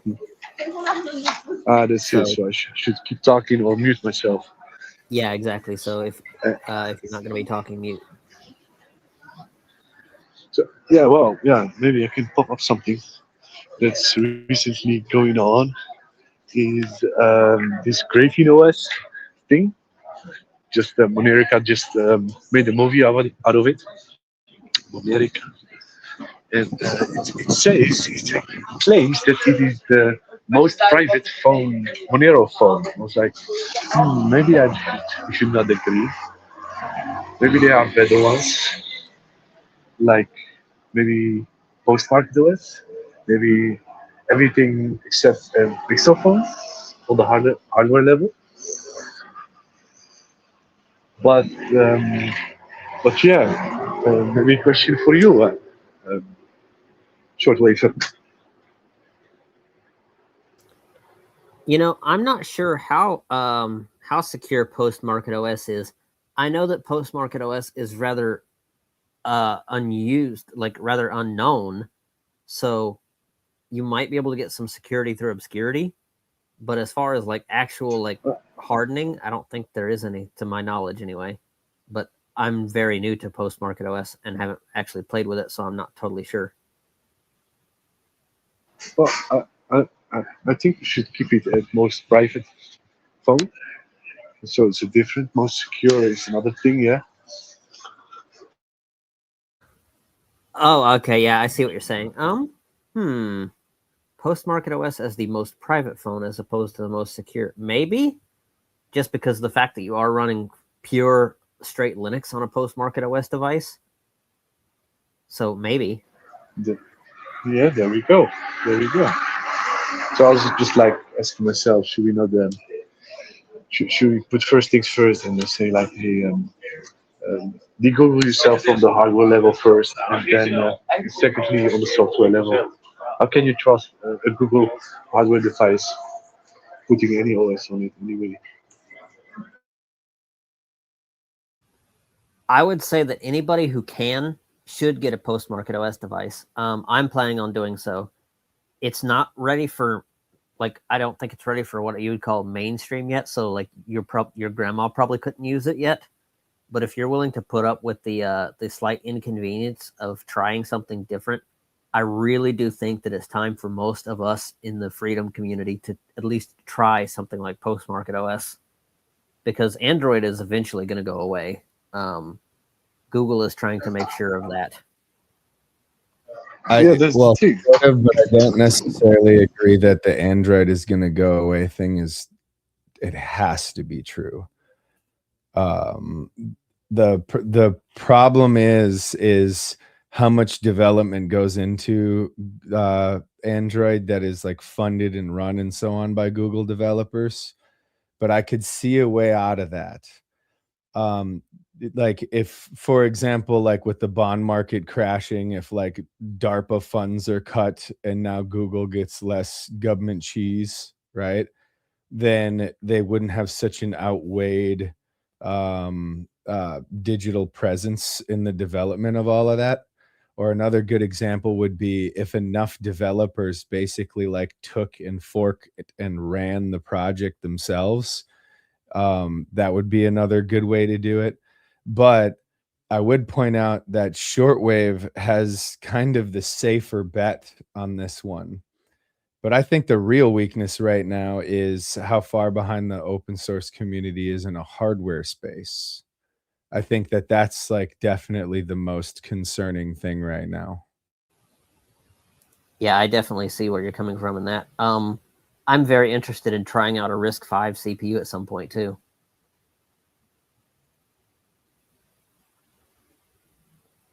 I'm open to that.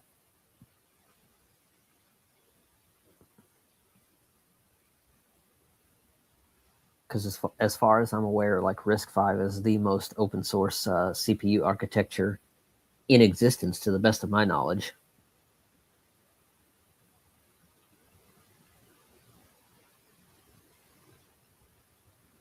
Shortwave. All right.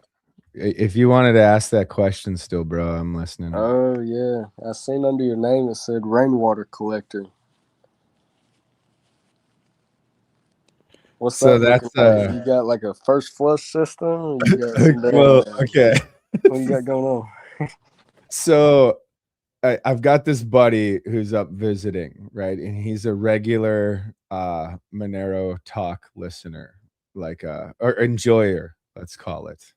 A Monero talk enjoyer. And a while back he took to writing down quotes of some of the ridiculous shit that I've said. And last night we were like drinking and partying and just, you know, having a good time, right? And he has like a list of quotes in his phone of stuff that I said that was like ridiculous, you know, like in a funny way. And one of them I don't remember exactly what it was, but it was something like fiat is just a way to pay a bunch of bureaucrats to hire like people who like to play dress up and use violence to keep people from collecting rainwater or something. Oh, I remember this. Yes, I remember that. And he was, and I don't want to give away like the entire context of the conversation, but the point is I just thought it was like hilarious because I don't remember saying it, but I'm like, that totally sounds like some shit that I would say, right? No, I remember you saying that. Yeah, and his whole premise is like, no, people think this is funny as shit, like you know.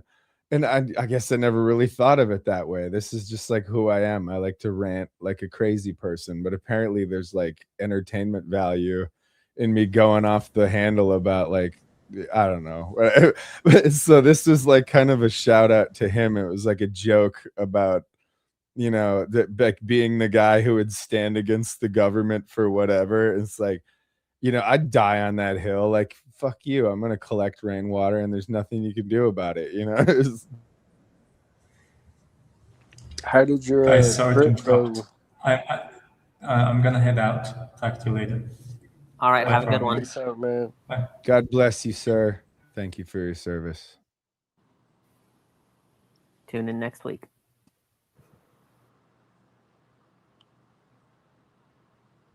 What were you saying, Justice? How did your meetup go with the Monero homie? He's still here. We've been having the time of our life, dude. Like we're just having a blast right now, just living in paradise. Seen any living our- polar bears? They're quite a bit north, but I really hope I never see another polar bear, bro. Like, they are so fucking scary.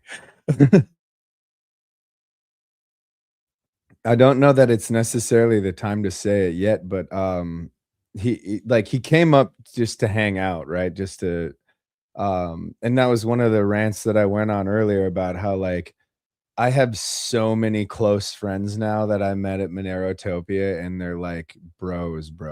Like, I mean, close, like family close.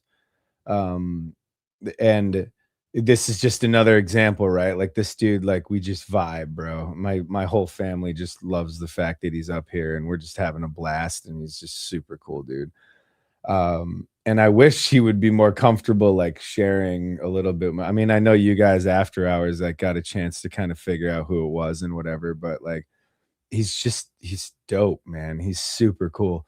And he did come up here to, like, hang out and have fun and get to know each other better or whatever. Although we knew each other pretty well before he even came up here, from, you know, talking on Signal mostly or whatever. But the other side of it is since he's been up here, we've been kind of like hammering away at a project that I had in the back of my mind, and I come to find out, like, he's highly qualified to help with this project that I've been thinking about for a really long time. And so then I poked around with some other people that I know that would be able to pull it off, and there was, like, a lot of interest in it. So I think at some point, if I can get the idea more crystallized and we can come up with, like, a step-by-step process of how to do it, there's actually, like, a bright future for one hell of a project to come out of this dude just coming to hang out. Which then further reinforces what I keep trying to tell people, which is, like, we can sit here and talk about things that need to happen on the internet, you know, and there's a space for that. And the other thing is the internet is powerful at, like, weeding out bad ideas or trying to come up with, you know, like, ways to initiate an idea or what it could look like when it's a finished product. But that's about all it does. It never actually gets them off the ground. It very rarely gets them funded or gets, like, the crew to work on it or whatever. But just in, you know, a day, you know, we talked about it, and then I mean, we were also, like, traveling around looking at all kinds of beautiful places or whatever. But when we got back to the compound here, we started seriously talking about it, you know, with, like, less substances involved and so on. So there's a little more clarity. And, like, the thing is it kind of opened up, like, oh, dude, this is, like, we really should probably do this. Like, this is totally doable, and, you know, we might be able to carve out the time to pull it off. And then within 24 hours, it had crystallized into, like, actionable steps and what it might look like. And I started showing him some of the engineering side of how it could be done. And then he started talking with me about, I don't want to say because his line of work is not for other people to know, but the point is how what he knows and what he can do could help expedite this process very, very quickly. And he's got some very he's got a certain level of clarity on how to initiate these. And I know I'm being vague, but I'm trying to protect his privacy, and I don't want people to get all their hopes up or whatever. But the substance, the thrust of what I'm trying to say is meeting up in person for an extended period of time, even on, like, a just let's hang out and party, you know, like, it's still the substance that has emerged from it is actually quite mind-blowing. Like, actual real world things are emerging from two people just hanging out doing whatever that could have a massive impact on the future of, like, quality of life. For it's kind of focused on our community, but like, everyone can benefit from this idea immensely, and, like, real ways to get it off the ground quickly. And I'm super interested in talking to you, Justice, about it, like, more privately after the fact. and a couple of other people that may or may not be watching the show right now, expect me to reach out to you if this is a thing that we're gonna put our time into. But underneath it all, the idea is I've been talking about KYC free housing for a very long time. And it is an incredible weak point, especially America. It's really easy to protect your privacy in certain ways. Because America has a lot of laws that like protect your anonymity. However, in other ways, it's a nightmare, and it's mostly surrounding like how you get your mail, or like if you want to have an ID, which it's really hard not to in the United States or anywhere for that matter. You're required to have a physical address, and that physical address is supposed to be your residency. Well, here's the thing. If my idea is to work out the way that I believe it would work out, you can 100% follow the letter of the law while simultaneously 100% protect your privacy to a much higher degree than is available now. And so I have been able to exit the fiat system and still be able to participate in home ownership. But it is a privacy nightmare nonetheless. But for other people trying to use parallel economics to get a home, it's not impossible. In fact, my interview with Watchman Privacy, I go into some of the details about how that's done. So I won't repeat it here because a lot of you guys have already heard this, so I don't want to get into that. But the point is it's doable, but I'm not going to lie, it does kind of suck.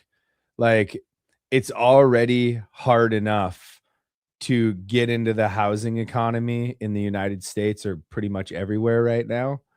But then trying to do it privately adds several additional hurdles and narrows the scope of how much of the market you can participate in. That said, if you can, you should, because you're also keeping the owner-buyer relationship alive. You're keeping these old mechanisms of how to buy a house alive, as opposed to just continuously juicing the banking system with more and more debt and crap and so on. So you should still do it if you can. And almost anybody can, by the way. But to create a better pathway is kind of the underlying premise of, especially since I've done it, I kind of like understand better how it can be done and what is and isn't legal right now. And then once it's in place, what's really cool about the idea of once it's in place is it becomes very difficult to like use the bureaucracy to death by 1,000 cuts, the on and off ramp to housing privately. And I think by the end of this guy's visit, we should have like a high quality, well thought out proposal on how to make this happen. And the idea is start with our own community, go into the community and say like, okay, who right now is interested in buying a house and wants to try to make this ecosystem alive? So you would basically build a pool of buyers who might, in theory, be qualified buyers, even in the normie BS fiat system, or maybe they're like close, or maybe they have the income but they don't have the savings or whatever, and then connect people like myself who are able to deliver on this project from like an engineering standpoint, equipment standpoint, and so on. And so you make that a reality. And then you interrupt somebody who is like a real estate developer and say, hey, we have this project, faster, better, cheaper, higher quality, massive demand, buyers already lined up. And then what's your take? What's your cut? And then, I mean, obviously you don't want to do it at a loss, right? But it like offer them lower entry costs with better relationships with people who actually do the work of developing and so on, and basically pivot away from the let's inflate the debt pile more, let's make more problems for everybody, pivot those people away from something that they believe is their only avenue. And so if they want to park their money somewhere that provides yield, in their mind right now, they think that there's these handcuffs on them, right? And this is the only way for them to protect their own net worth and so on.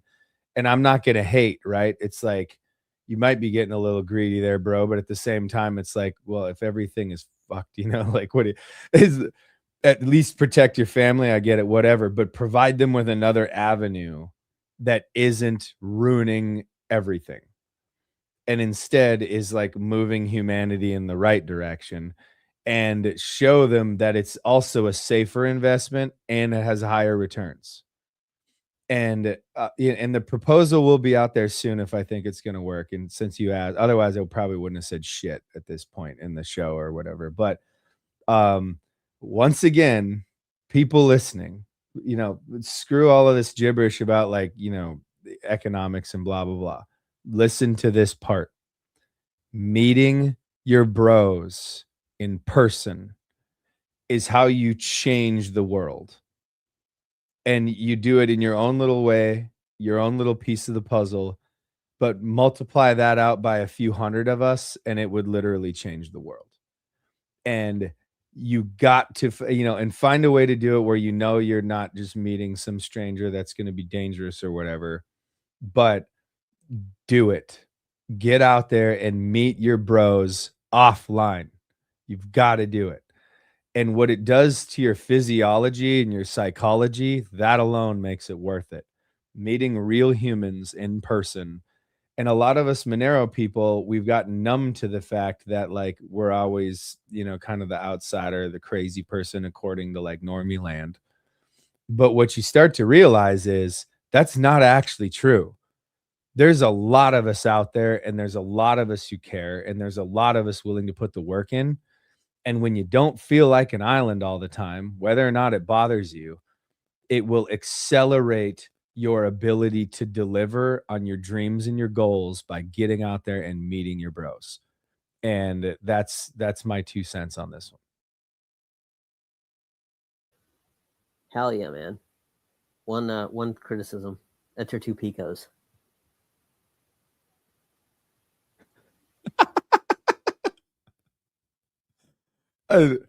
Bro, you're always on it. Like at some point, I want you to be the bro that I meet up with in real life. And what do I got to do? Where do I got to go? I don't care. I'm coming to see you, bro.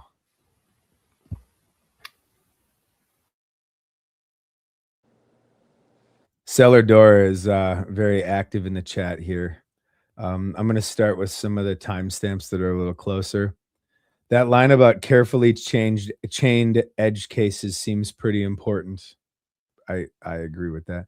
Victory through satire. Now talk about consumer electronics.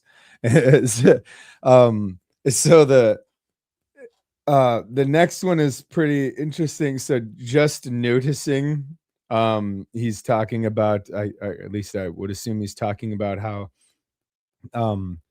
at the same time as Bitcoin and certain other cryptos pump, there's a decent chance that they're covering shorts. And Cellar Door is just kind of being like, that's quite the noticing you've done there. It's, and maybe I'm wrong. I think the evidence is starting to pile up that maybe I'm not. But and then you get to the next one. Gotta love when a plan comes together. I think he's talking about, for example, the KYC free housing and meeting up with bros and stuff. Well, Cellar Door, you know where I'm at, kind of. Let's see how many plans can come together. You come on up, bro. Come on up. It's a tar trap if you can't get it moving. I'm not actually sure what you're talking about there. Do you think you could add some clarity to your He's talking about 958? communicating over the internet, I think. Oh, okay. That might is that true, Cellar Door? Is that what you're talking about? Next one is I love that we're getting an example of both the best and the worst vague posting in the same show. Well, here's the thing, dude. Like, it's he's a private person, and I'm trying to respect that. And since somebody asked, I want to say what I can say. But I've never been good at snitching. And then the next one, someone clip and post that shit ASAP. It's apparently people like the rantings of a lunatic, so I'll keep doing it until the demand is not there. You know, the supply will meet the demand. I'm telling you, that's what makes the show funny. I don't know if they're pulling my leg or not, but a lot of people said like one of the main reasons they tune in is because they find these viewers on stage segments to be very lively and interesting, and they said that the rants keep it going. And then the next one was the tar trap comment. If you don't transfer plans to in real life, yes. Okay, so what Cellar Door is saying is, you know, you can get, I think this is what he's saying. So you can get lost in the never ending nothing happening. So that's the idea of the tar trap, right? Like you get stuck in and it never moves along. And so if you don't transfer your plans to in real life, if you don't start meeting people and making things happen, all it does is just suck the life out of you. It never becomes anything. And the thing is once you have a good idea, you got to get it off the internet, or even like, there's a space for this beyond the internet, but like even when you're just talking to each other on like SimpleX or Signal or whatever you use, right? That's still not real life. Okay, yes, you're getting closer and you're like hashing things out or whatever, but it's still not real life. You've got to get it in reality. And by the way, some of the best projects ever were a couple of bros getting the ball a little bit down the field, and then some other totally unrelated people seeing that little bit of progress, picking up the ball and taking it all the way to the finish line or the touchdown or what. I'm not a sports guy, so excuse me. Pixel Post worst, AK Project best. So like this idea of like vague posting, like maybe graphene is hacked. Okay, I see what you're saying. So best and worst vague posting, and then apparently my project was the best vague posting. I appreciate that, Cellar Door. Come on up. Let's get you some KYC free housing in Freedom Land. I would love to see it. Let's get him out of the cellar. Well, he's got a door, you know, so that's good. Oh yeah, at least he's good there. But if he is the cellar door, mic, bro. But if he is the cellar door, he won't be able to go anywhere because he'll just be stuck on the hinges.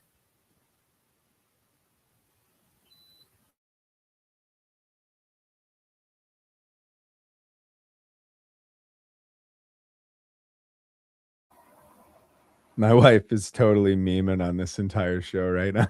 It's like, gotta love me. I got a picture of her on my shirt thanks to my visitor. He gave me a shirt, and he's like, so he gave me 2 shirts when he got here. One is this Monero-chan, and he's like, I know the 2 things you love the most in life, and the first one was your wife, and like kind of the joke about her being Monero-chan that's been going on, you know. And then the second one, it's, you know, that picture of Jesus holding a lamb. Hold on, I'm gonna ask my wife if she can find it. Okay, Monero-chan's gonna go get this other shirt, but it's, you know, the Jesus holding the lamb, but instead it's Jesus holding like a Monero logo. I'll see if we can get it here pretty quick, but homie knows me, bro. Like it's like we've been best friends for like a decade. Like he just knows me, you know.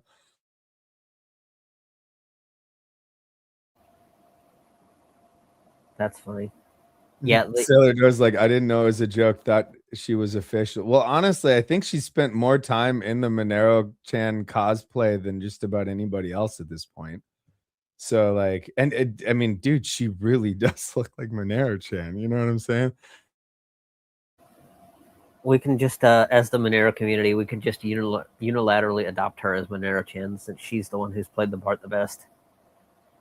Well, I mean, you'd be hard pressed to find somebody like more in love with this space than she is. Like she's so all about it. Like every time Monero dips, like, wait, it dipped? We're gonna go get some, right? You know, like what's going on here? Seconded. She ain't playing playa, says Cellar Door. I mean, I don't know. Like, there was even talk about her going to MoneroCon. Not that like it ended up just like because I couldn't go, and then she'd be taking the kids and trying to also, I don't know. Like, I'd be down though if people want us to like be the official, or want her to be the official MoneroChain / like Monero spokesperson, whatever. I know she'd be down. Like, I'll do it.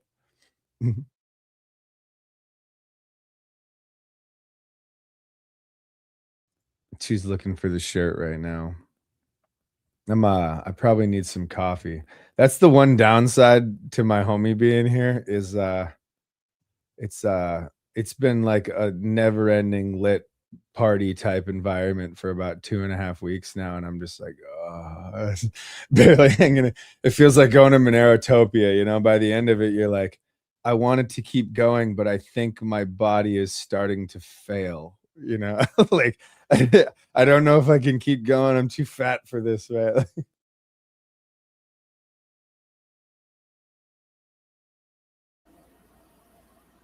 Oh yeah, too much fun. It's like I want to continue having fun. I just can't do it. Well, like when I go, I get like a big spot, and I just let people that are known members of the community come and stay at the big spot. And like I always show up first and I always leave last, like as much as possible, because I want to be there to help and all that other stuff. But the other thing is like I want to try to help. Some of these nerds have like never traveled before, and like, oh, Mexico, what? And so I try to be there to help them. Right. There's actually a really funny story about not Luke the developer, but you remember Luke, what was his name? He was always doing like the Linux tutorials and stuff. Does anybody know what I'm talking about? Smith? I think his name was Luke Smith. Is it Luke Smith? Maybe. The outdoor guy? No, I can't remember, but everybody can see that, right? The Jesus holding the Monero logo. Like, yeah. So he got me that shirt too. Well, anyways, like the first time we went to Mexico, like I found him just wandering the streets, like kind of freaked out, and like and there's people like walking up asking him for money and stuff, and he's just like, oh, and I'm like, hey, Luke, and he's like, who the hell is this guy? Because I had not gone public about anything, right? And I was like, oh, I'm here for Monerotopia too, and like. And at first he's like, don't go with this guy because I don't know him. But then he looks around the streets of Mexico and he's like, actually, maybe I should probably hang out with this guy because it's probably safer. But yeah, like I try to show up early because like for one, the safety stuff, and for two, like helping them have a place to put things or whatever. But the downside to that is like, it's always at least 2 weeks by the time I'm looking at leaving, like 2.5 weeks or so. And by the time I get on the plane, I'm just like, just out. Like, it's just too much. Yeah, no, I don't think it's Luke Smith then. No, you might be right. I'm going to pull it up real quick and see if I can double check if that's who it is. But I think you might be right. The Luke that I'm thinking of has a PeerTube channel, and he was always walking outdoors and talking about Linux and stuff like that. That's the guy I'm thinking of. Was he balding? Ask. You're right. It is Luke Smith. The guy that I'm talking about is Luke awesome. Smith. You're right. That's fucking awesome, dude. Yeah. So like it was the setup day, and I'm just like bumming around Mexico City, and like just seeing him. The thing is, I hope I'm not like flaming him, but like the thing is he was staying at a hostel, and so like his first day was rough as hell, right? Like, and so he's tired and he's like looking for a place to eat, and he's like not a super well traveled guy at this point in his life, and just alone in Mexico City at like 5 a.m, and then this, I mean. imagine meeting me and you don't know me at 5 a.m. in Mexico City. I'm like, bro, I know you. And it's just like, I'm going to get murdered. because like, I'm a big dude, right? Like, I'm a really big dude. And like, I mean, Luke is like an average size dude. And so like, just imagine a dude yelling across the alleyway, like, Luke, it's like, it's,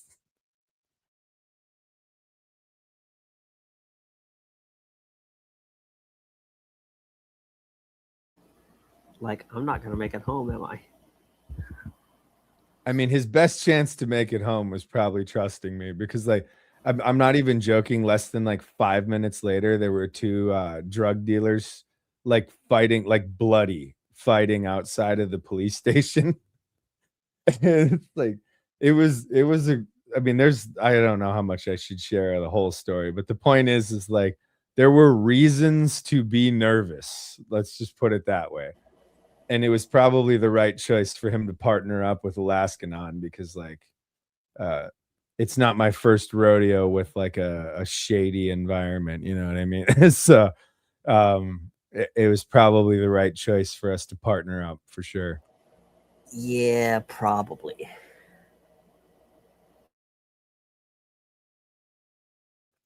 Monero shirt would be the only giveaway. Okay, so here we go. Second, she ain't okay. Yeah, the next seller door comment is Monero shirt would be the only giveaway. Yeah, exactly. Like it's and I'm pretty sure I was wearing Monero shirt like propaganda, but the problem, seller door, is like I was pretty far away from him too. And like the anxiety level was pretty spiked. So like his attention to detail may not have been like totally on point. And like over the internet, it doesn't show very well, but like when I'm in a general conversation, like my voice is maybe a little more threatening sounding. Like when I'm just talking off I try to be like a little more positive and lighthearted and stuff when I'm like on, but I probably came across as like a pillager from the Viking era, and you know he's already like on high alert, and I'm like, Luke, you know, and I'm like far away, and I'm starting to walk towards him, you know, like, and it almost looked like he was ready to bolt at first until like, you know, the rationalization kicked in, like, well, I am here for a Monero event, and there probably are Monero people here, and he looks like he came from America, you know. Especially if you're projecting voice. Yeah, that's kind of what I'm getting at. Like when I'm shouting at somebody distantly, like I drop like almost a whole octave, you know. It's yeah, it was probably like a little freaky at first, and I don't blame him, right? Like high alert, no sleep, just traveled from far away, you know, and like now he's wandering around at 5 a.m. and there's like drug dealers fighting each other, and like apparently Feng Min just, I'm fucking dying, LMAO. It's yeah, but like by the end of it, like I had already figured out like where good places to have breakfast and where like good parks and stuff were and all that. So like we partnered up and things like immediately got safer, and like he was in a way better place mentally like afterward. And then he was the first speaker at the show, and he's about to go speaking, and I'm like, hey, what can I do to like help, you know, make sure that you're good to go on this speech? And he's like, dude, I'm really hungry. It's like, and so he's getting his stage performance ready, and I run over to this breakfast place where they have salmon, egg salmon wrap things, you know. And I run over and I come back, and this was like the first Mexico Monerotopia, and we were having like crazy technical issues for the first like 4 guests. And so he gets up there and he's like trying to do his thing, and you can tell his like glycemic index is at an all-time low, right? And then everything like dies, like the power in his setup and whatever, everything just dies. And I'm like, perfect time for breakfast. And he just switches from like everything is going to shit to like, ooh, breakfast. And he just starts mowing down on breakfast. We get everything up and running again, and his speech was like awesome. And so everything worked out like really good, that I was already like kind of helping him out and, you know, trying to be there for him and stuff, where like he was kind of like stumbling through the first part and technical issues and interruptions everywhere. And he's just like starving. And then everything, the power goes down. It's like, okay, you have a break. And he just starts eating. And I had some like drinks for him and stuff. And like, and he just perked up, and the dude just like full blown Giga Chad mode afterwards, right? Like his whole thing. And you guys can go find it, by the way. If you didn't see Luke Smith at Monerotopia 2, it's on the internet. Go watch it. It's great. It's absolutely great. And I think that even the before and after are on there. And if you wonder what that switch is, like where it goes dark and then he comes back, I've never watched it online because I was there, right? But like I seen the talk, and like in the middle of it, like stops to eat a meal. I never had no idea you were the reason for that. Yeah, it's but that was the thing is I think you guys have heard Doug say, like, you know, he went for it, right? Like, we're gonna do this Monerotopia thing or whatever. And like he was just basically counting on people showing up and making it work. Right now he's got his shit like super together, right? And not only that, but Sunita, like, dude, that woman is a fucking badass, bro. Like Doug's wife, Sunita, she is a badass. Like and she just like was making everything work, like her organizations, because Doug is just like free balling everything, right? Like just, and she's just like bringing order to all of these terrible ideas coming up that would be awesome if someone makes it work, right? But Doug's like, we could do this, and it's like, you know, 12 hours of work to make it happen, and it needs to happen like now. And then Sunita's like, oh my God, Doug. But then like, okay, let's do this, let's make it work. And then like somehow just organizes everybody to make it happen. And I mean, she's like a general, bro. She's like, you this, like, and like in 30 minutes, it's like all figured out and all together. And it's like, and so Doug is like this chaos tornado of good ideas. And then Sunita is like this windbreak to turn it into like windmill power, you know, like watching them work together, that alone, it's like, if you want to see a marriage turn into stuff happening, like learn a little bit about these two. But yeah, it's like, when I heard about Monerotopia, I was like, okay, I should probably go, because this guy looks like he's getting in deep, like trying to have a conference in a foreign country, like almost no funding, you know, like this is a serious. And so I showed up on the prep day, and I was like, I'm here to help. But I wasn't the only one. Like Drunk Dial Me, if you guys know who Drunk Dial Me is, I mean, for one, the dude is just like, he's a mountain, right? He's super jacked and he's just awesome. But this dude is just like running with tables, right? It's just like setting things up on the fly or whatever. The show's still supposed to start in like an hour. And this dude just like sets up the whole venue and then like runs down the block to go buy a printer and like just to make everything work. Like he's so awesome, and he just showed up to help, right? And that's the thing about this community, is like, you have a good idea, no idea how you're going to pull it off, go for it anyway, and people just swarm in and make it happen. And I was one of them, right? Like I was one of the soldiers that like reporting for duty, sir. And it's so like, I was not the only one like going out getting food for the speakers, and like, or I think I was actually the food guy and nobody else did, but like the concept, right? Everybody jumping in and trying to help and make it work. But Justice, you're another perfect example. He puts the call out like, hey, we could use another guy to like help keep the show running. And there you are. Like nobody had a clue who you were. And then all of a sudden it's just like, dude, this show runs so much better now. And it's just people stepping up doing shit. Like that's what you need to do. Hey, thank you. I'm gonna be out there for Monerotopia, be a helping hand too. That'd be awesome. Dude, I can't wait to meet you. And then don't even go home. Just get on the plane with me to Alaska. Oh God, dude. I'll stay out there for like 2 weeks and then just go buy some land out in Alaska and fucking farm it or something. Dude, it's awesome. Like this place is, and the thing is, I think one of the some of these visitors who are like interested in doing this stuff with me, like what you realize is like, it's halfway there is kind of where it's at, where it's like, It's still really hard to get good food, like clean, healthy food, but you can get it. But when I got here, there was nothing, right? Everything was imported. Everything was goy slop. Everything was just fucking trash, bro. And there were just these few little islands of people who were doing that freedom culture thing. And a lot of them are aging out now. Like they came in the 70s, right? But at the same time, like now there's this new blood coming in, like trying to make some stuff happen. I'm one of them.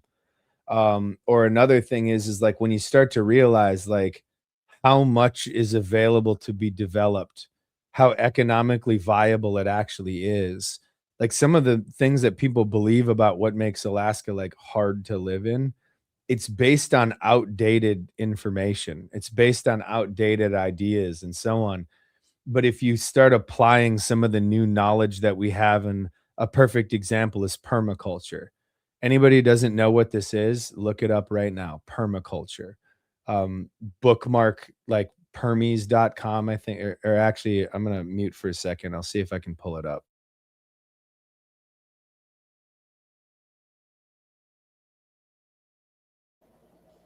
When you get Derek Bros back on here. Oh, that would be awesome to have Derek back on doing the. He was the one that did the Freedom Cell project, right? Yeah, I thought so. Yeah, he has a place out there in Mexico where they have land and doing the thing out there with like sugarcrete and farming and. Can you pull up my screen share that I have, Justice? Where's that at? Oh wait, no, I can't pull it up. It don't work on my end. Oh, can you do it, Shortwave? I'm not in as admin, so no. Okay, see if there we go. Yeah, I see it. There we go. This is just one example, but this is a great resource. It's permies.com to learn about what I'm talking about. But basically, the science of permaculture and growing clean food and like self-sustaining like 2-acre, 5-acre, 40-acre farms. It just this one website, right? The volume of information is absolutely mind-boggling. And what I'm trying to say here is like people say, oh, you can't grow in Alaska or you can't farm in Alaska or whatever. It's like that's such outdated. It's horribly unscientific too. Like even just buildings, right?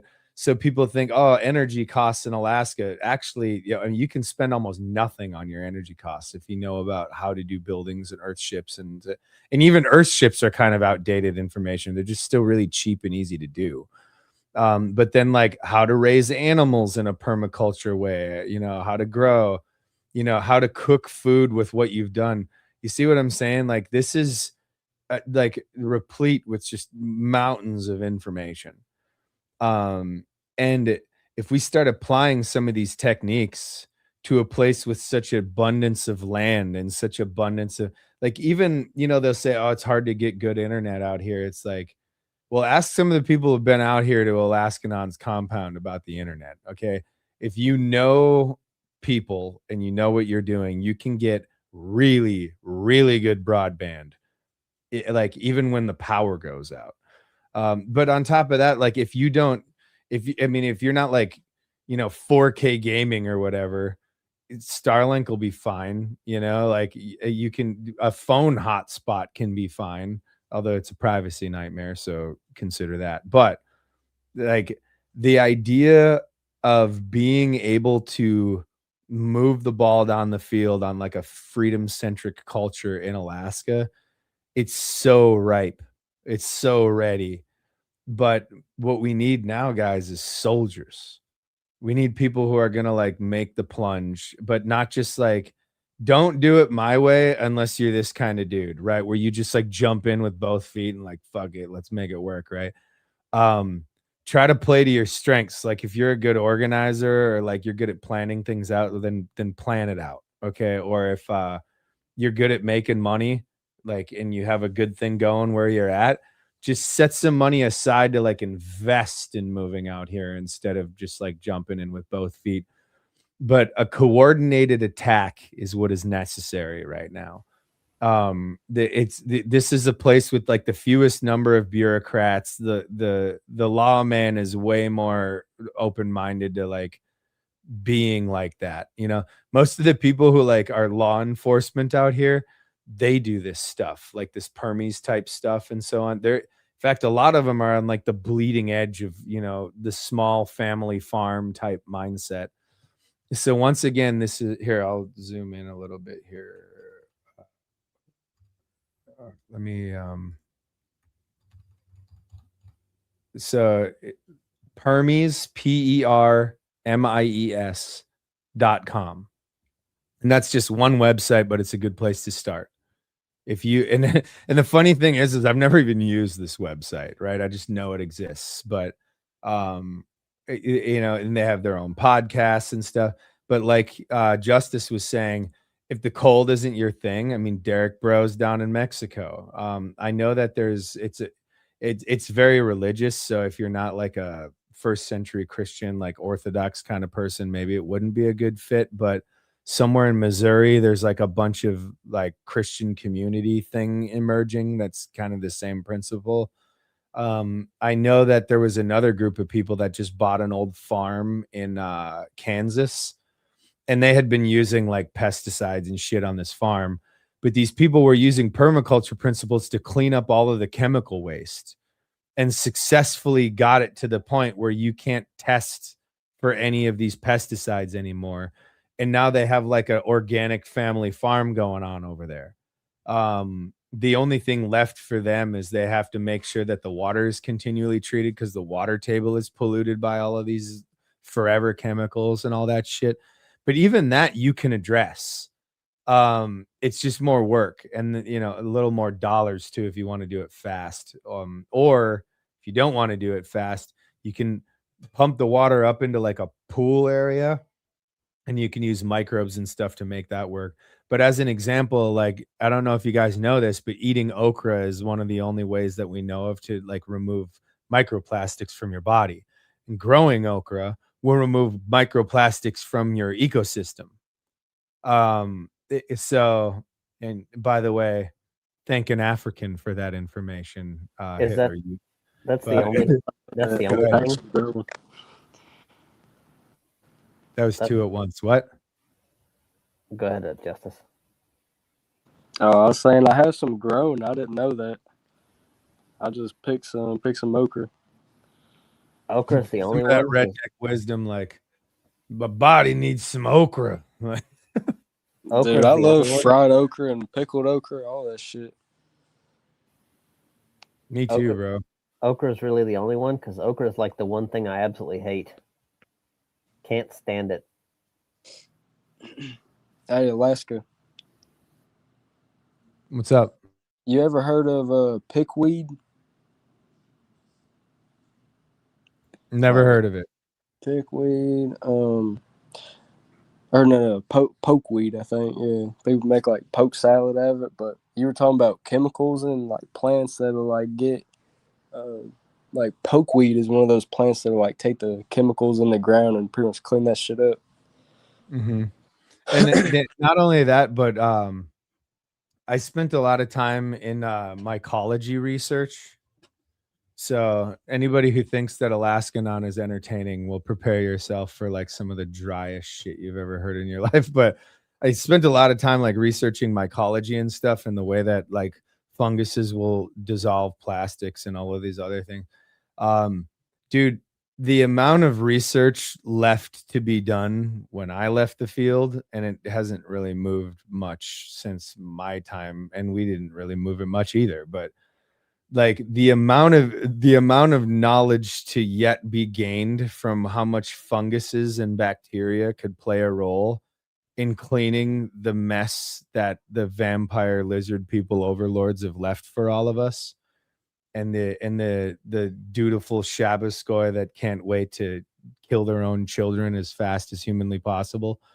Like there are answers yet to be, like, I don't want to say found, because the found part is kind of done, right? Like we know where to look for the information, biologically speaking, but like the real, and I know a lot of this audience knows exactly what I'm talking about, like truly researching and documenting, like, okay, let's get into the details, into the specifics of how this works and how we can accelerate it and how we, that work still needs to be done.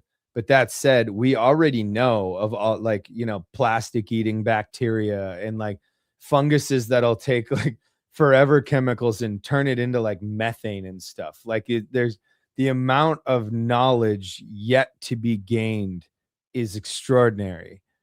And it's God has a way of always giving you an out.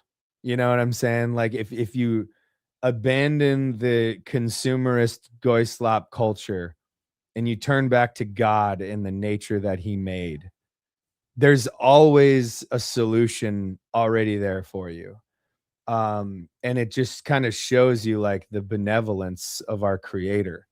He's always going to give you a way to un-F your S, you know what I'm saying? Like, and we need to remember that, like, it's take your daily white pill, I guess is what I'm saying. There's plenty, the powers that be, they'll come right to your door every morning and they're like, another black pill, sir. Like, but don't buy into it, because there's so many ways we can fix this. And it's one of the reasons why I'm always hammering on, like, go hang out with your Monero bros, because for one, it's going to make you a way more positive person. But for two, the solutions are there. And a lot of these guys probably already know them. We just got to make it happen. We got to do stuff. Hell yeah. And you said that you think we'd find it boring. Well, I still find you to be a fun guy. He did it. It was just there. I had to do it. I can't believe we all missed it too. It's like, now that you say it, it seems so obvious, but it's just like, dude, that was perfect. Mycology can be really dry. Nah, bro, you're a fun guy.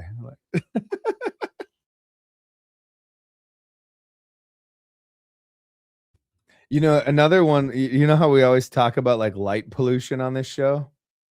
There's a dude who, so you know how most plants, like, they only let green through because they love to eat well, I say eat, but in plant terms, right? They like to eat blue and red spectrum. Yeah. But that's not universal. Like, for example, there's some that just do red or just do blue, or just, like, there's a bunch of it out there. And there's a bunch of people that are putting algae in their windows, and then they'll slowly flush it out so it stays at a certain, like, let's call it color temperature, because that's pretty much the right way to describe it.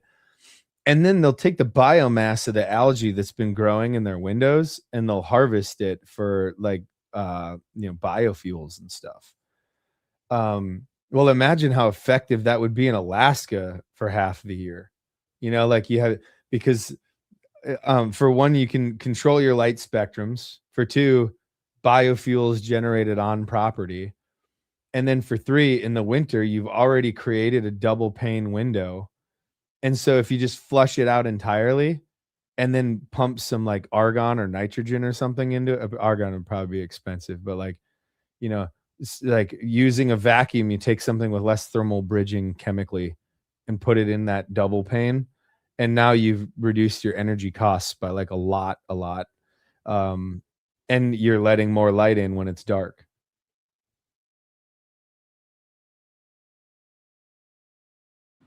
There's a lot of ways to naturally source nitrogen too. Like green beans, fish shit, chicken shit. There's a guy, I actually took my homie to go visit him, but for decades now, during the salmon runs, he'll put out trash barrels and have people throw their fish guts and stuff into the trash barrels. Then he hauls it all back and he uses it in his dirt plant. And he makes gardening soil for all of the Alaskans. And he's offering this stuff for, like, well, pun intended, dirt cheap, right? It's like, but it's a pragmatic business model. It reduces waste. It's super good for the environment. And think about it. All of that nutrition coming in from the ocean onto the land.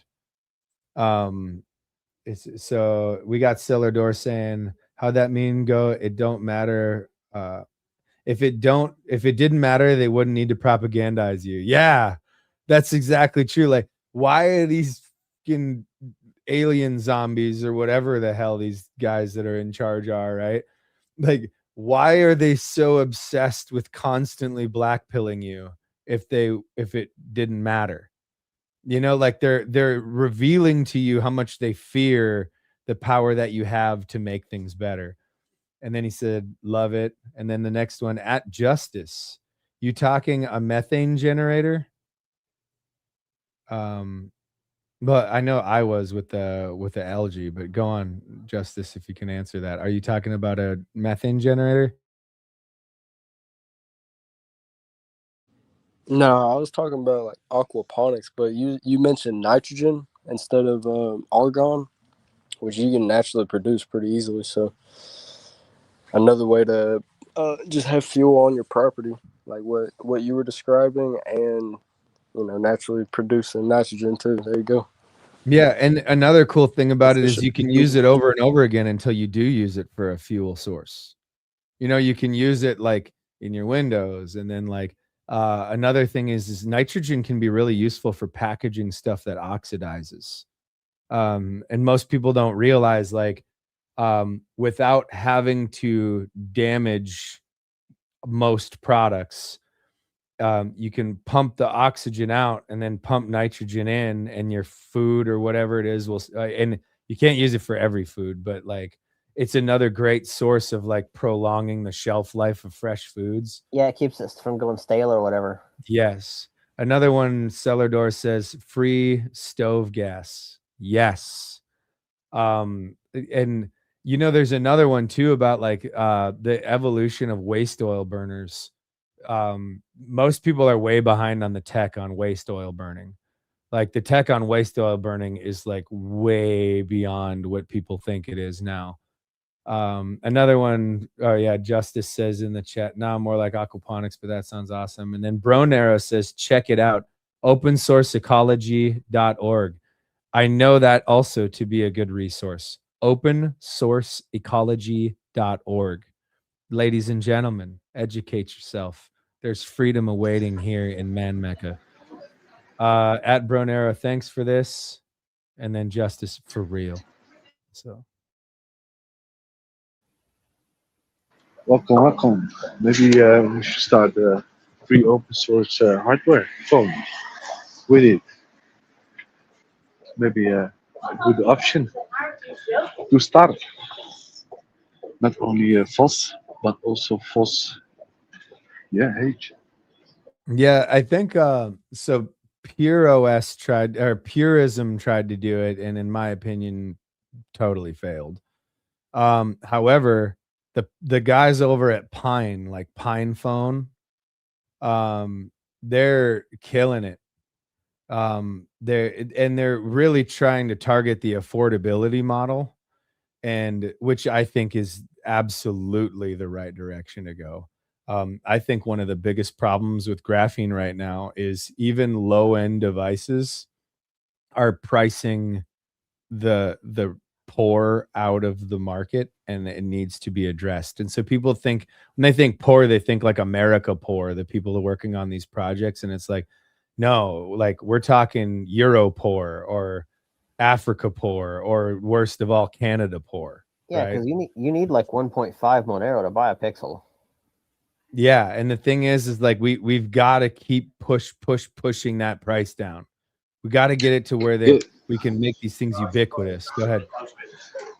Guess what? Yesterday just announced that Motorola is coming in 2027 for Graphene OS, and the first phone will start at €1,000, $1,000.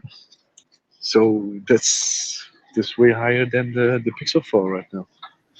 The So hardware only quality higher. does sound like it's going to be significantly improved, but I will also say this, for enterprise, entrepreneur, wealthier individuals kind of thing, I hope that it ends up being as good as it's slated to be.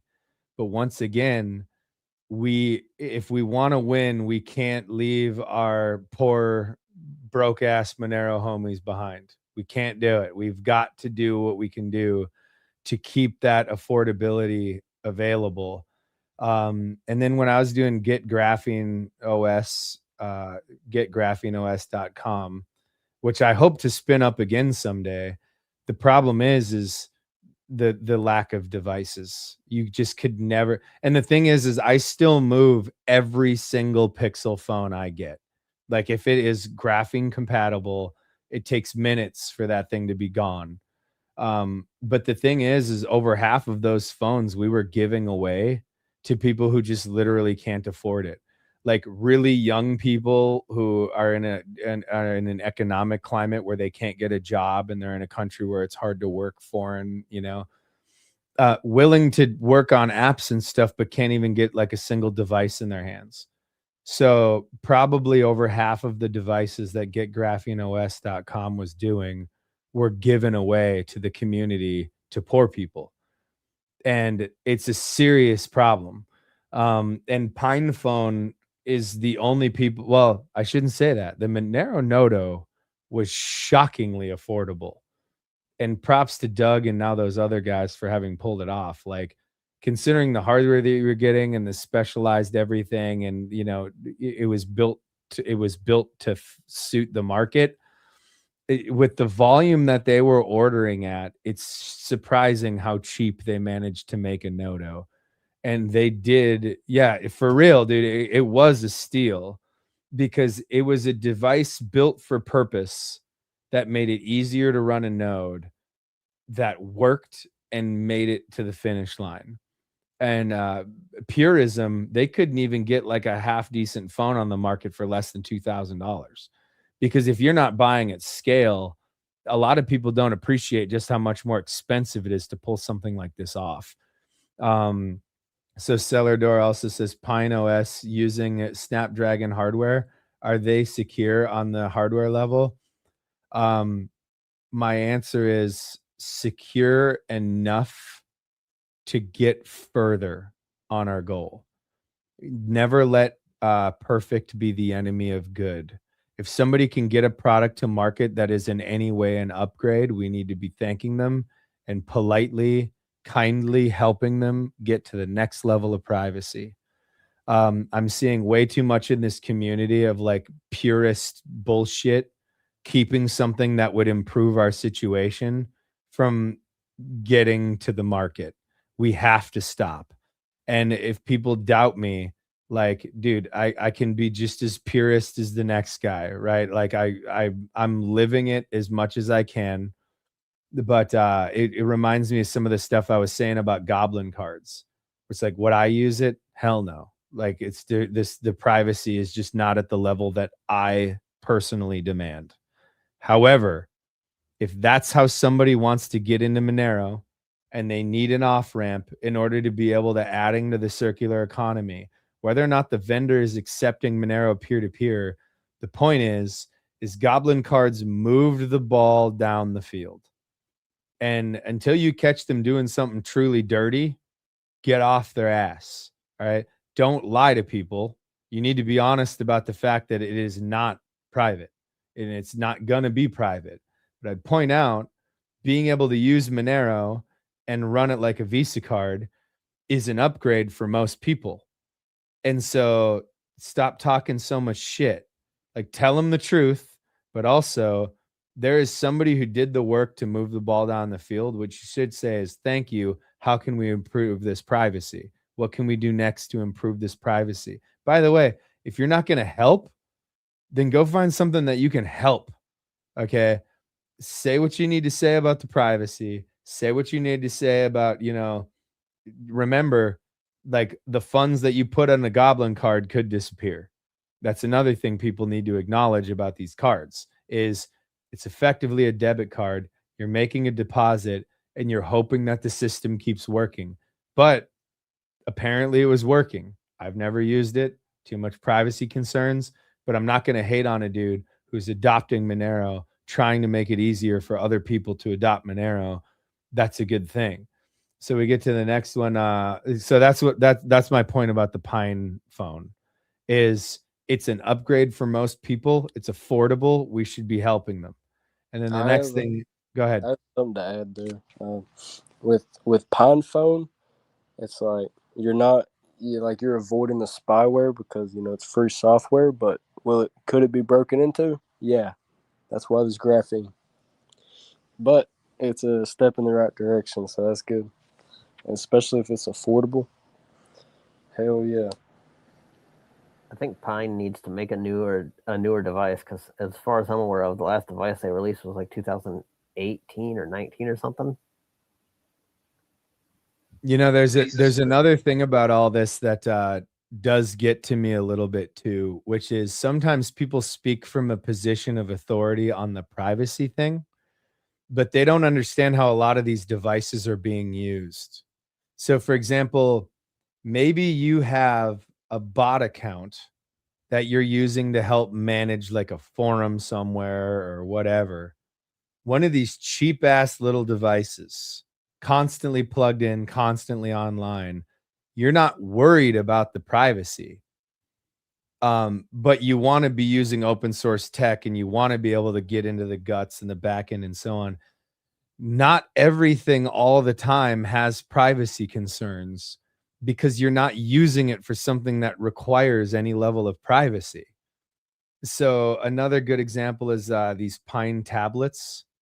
If you're not connecting them to the internet, so I use tablets that have open source operating systems on them that are not graphene, but the tablet is never online, and it's just like preloaded with educational materials for my kids, because we've done some flying like to Mexico, and I don't know if you guys heard, but Alaska is quite a ways away from Mexico, and now they're not going to be with their Esperanto tutor. So their Esperanto tutor preloaded a bunch of educational materials on Esperanto so they can still get the work done.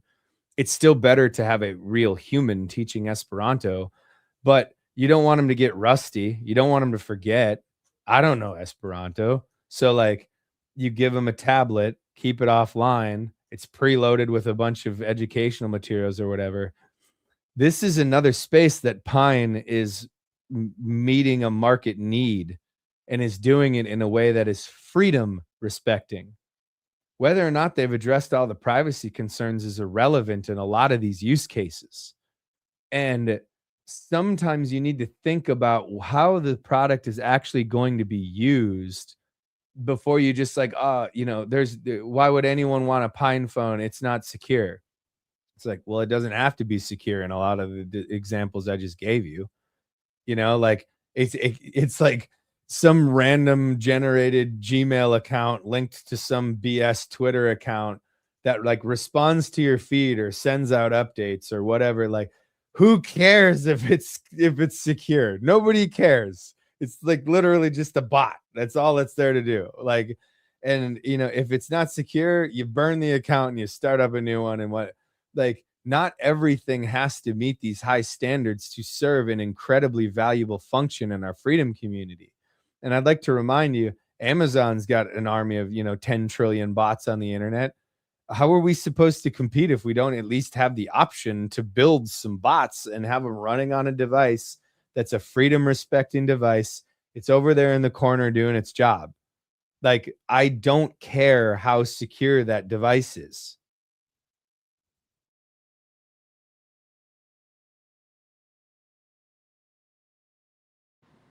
Alaska, what do you think about the vast majority of people talking about flock cameras and shit like that? Because I've noticed a surge in people talking about those, and some people even turn them bitches down. So how I feel about it right now is I'm 100% perfectly aligned with Doug, which is if it wakes people up and so on, I think it's been a net positive for people becoming aware. There's one thing that I'm a little concerned about right now, which is there's this concept called externalization of the hierarchy, which has its roots in like religious philosophy and so on, like Madame Blavatsky and the externalization of the hierarchy. The idea is they're trying to get people on board. I'm going to go dark. They're trying to get on board people to Luciferianism. And at some point you have to get people to openly accept your satanic religious bullshit, because the goal is to get people to consent to things like child sacrifice and so on. So at some point you have to go public with your fucked up worldview, externalization of the hierarchy. Now in propaganda, there's a similar concept that I have adopted using the same word, externalization of the hierarchy, to describe when you basically beat people down into, you are in a panopticon, you are in a slave state, and there's nothing you can do about it. So the original document, it was like the original panopticon concept, it has its roots in this guy trying to design the perfect prison where all the prison cells are being watched 24 hours. This is a long time ago. So now you do it with technology. The point is like you have one tower in the middle that can constantly see any prison cell at any time. And it was in the shape of a pentagon, so panopticon, right? So you never knew if you were being watched, but you always knew you could be watched. And the idea was to get people to self-censor and control their own behavior. And yeah, like homie was saying, you know, with the meta glasses too, I wonder if this is also a psyop on the people to be like, you will be watched, you will be surveilled, and you can fight all you want and you can't do anything about it. And I wonder if a lot of that is kind of blowing up in their face. So sort of like with the Iran war, right? Where they on the surface, they 2 more weeks to Iran war, 2 more weeks to stop the spread. You know, like 4chan always says, 2 weeks, bro. It's going to happen in 2 weeks. I wonder if they bit off more than they can chew if this is in fact a psyop, which, you know, I'm probably just being paranoid, but that doesn't mean they're not out to get me, right? But the thing is like, even if I'm being paranoid, like if this ended up being a psyop and if this ended up being like, we will surveil you, you will eat the bugs, right? And all the more reason why the pushback has to be loud, overt, aggressive, and in any way that you can participate, you know, because if this does end up being a psyop to tell people you will be surveilled 24/7, 365. Yeah, Alaska is correct. It's an op. So we have another fellow schizo over here. Like, I'm glad that, you know, our people are converging on Monerotopia stage. But yeah, you see the concern is like, if this is in any way psyop related, this is a line in the sand that we have to make sure that does not get crossed. So there's yeah, already like what you were saying about panopticon and people self-censoring. You already see that a lot with just like the iPhones and the Googles around and all the cameras around, shit like that, dude. And I've seen a lot of people kind of normalize the flock camera sort of thing. But not to interrupt, bro, but Justice, did you know that the new AirPods, they have cameras? I've seen that shit. Yeah, like it's, and you want to talk about ubiquity? It's already bad enough that the iPhone is like perma surveillance. Even in your ears, I thought that was a joke, dude. I seen that, I was like, oh hell no, like that's bad, dude. But that's the problem, dude. It starts as a joke, but then as 4chan would say, give it 2 weeks. It's like the clown pill will be consumed at one point or another. Yeah. But I think there's a white pill to this, that it's waking up a lot of people, and maybe people will stop using proprietary software and sending their kids to government schools and relying on centralized sort of shit. Because like when your kids go to a government school, yeah, they're getting indoctrinated, but they're also getting forced onto the Google environment, like the Google Chrome type shit and all these other things, and that just gets them used to the panopticon. Well, look, bro, like when it comes to the government school things, like I'm going to be absolutely 100% crystal clear about my opinion on government schools. If you send your kids to government schools, you know, there's a famous Paul Washer who's like a preacher. His quote is, if you sent your kids to, and I'm probably butchering it, the dude is so eloquent, right? But if you send your kids to public school, you have literally fed them straight into the mouth of the devil, right? Like like there is no excuse at this point for sending your kids to public schools. And my heart is absolutely broken whenever I see a school bus drive by or whatever, because it's like that is a fucking prison bus, and you are a sick person if you're okay with sending your kids to those schools. End of discussion. Yeah, I seen this guy named Patrick Smith. He does this like peaceful parenting sort of thing. He has like a whole series on Odyssey talking about that. But I remember him saying, like, like one of the few times like anybody is like typically encountered violence, like actual like motherfuckers getting robbed, shot, stabbed, like getting into fights and stuff, was in public school. And you know, you send your kids to that, and that's trauma, dude. Like, I don't know. So I'm gonna couch it in language that doesn't get, you know, the bank demonetized, you know, all of it. But let's like self-sabotage in a still breathing sort of way. The highest rates of Minecrafting yourself, or however you want to put it, it's in in a general sense, like on a macro scale. So I mean, you could talk about like Indian farmers or whatever have higher rates, but here's the thing: is in a general sense, South Korea has the worst rates, and they are the most educated population as far as public schools, and constantly putting them into these prison cells and so on. And the numbers are in, bro. Whether it be, you remember how they were cramming this down our throat? Oh, in China, they study 10,000 million hours a day, and their test scores in math or whatever. Or South Korea, they're churning out, you know, 800 bajillion degrees a day or whatever. Well, now the numbers are in. They're unhealthy. They're murking themselves. They're poorer than they've ever been, debt laden. And now, against like an American homeschooled child, they're underperforming by a lot. Okay. In everything, including math, including like whatever. And by the way, that includes the fact that on a genetic level, they're primed to do better in math. And they're still underperforming American math's homeschooling. You see what I'm saying? Like the numbers are in.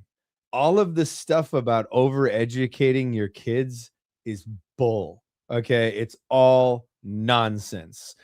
But that said, you still got to put the work in at a homeschool level. And by the way, this is why I'm so insanely aggressive about community stuff. Is the solution used to be, well, if you suck at math and you're homeschooling your kid, go to your neighbor who's good at math, get that person to homeschool your kid. You homeschool him, and you know, I have it going on right now. Like Chloe is very language proficient and very literate and all of this other. So she's been reading with the kids and teaching them languages and all this other stuff.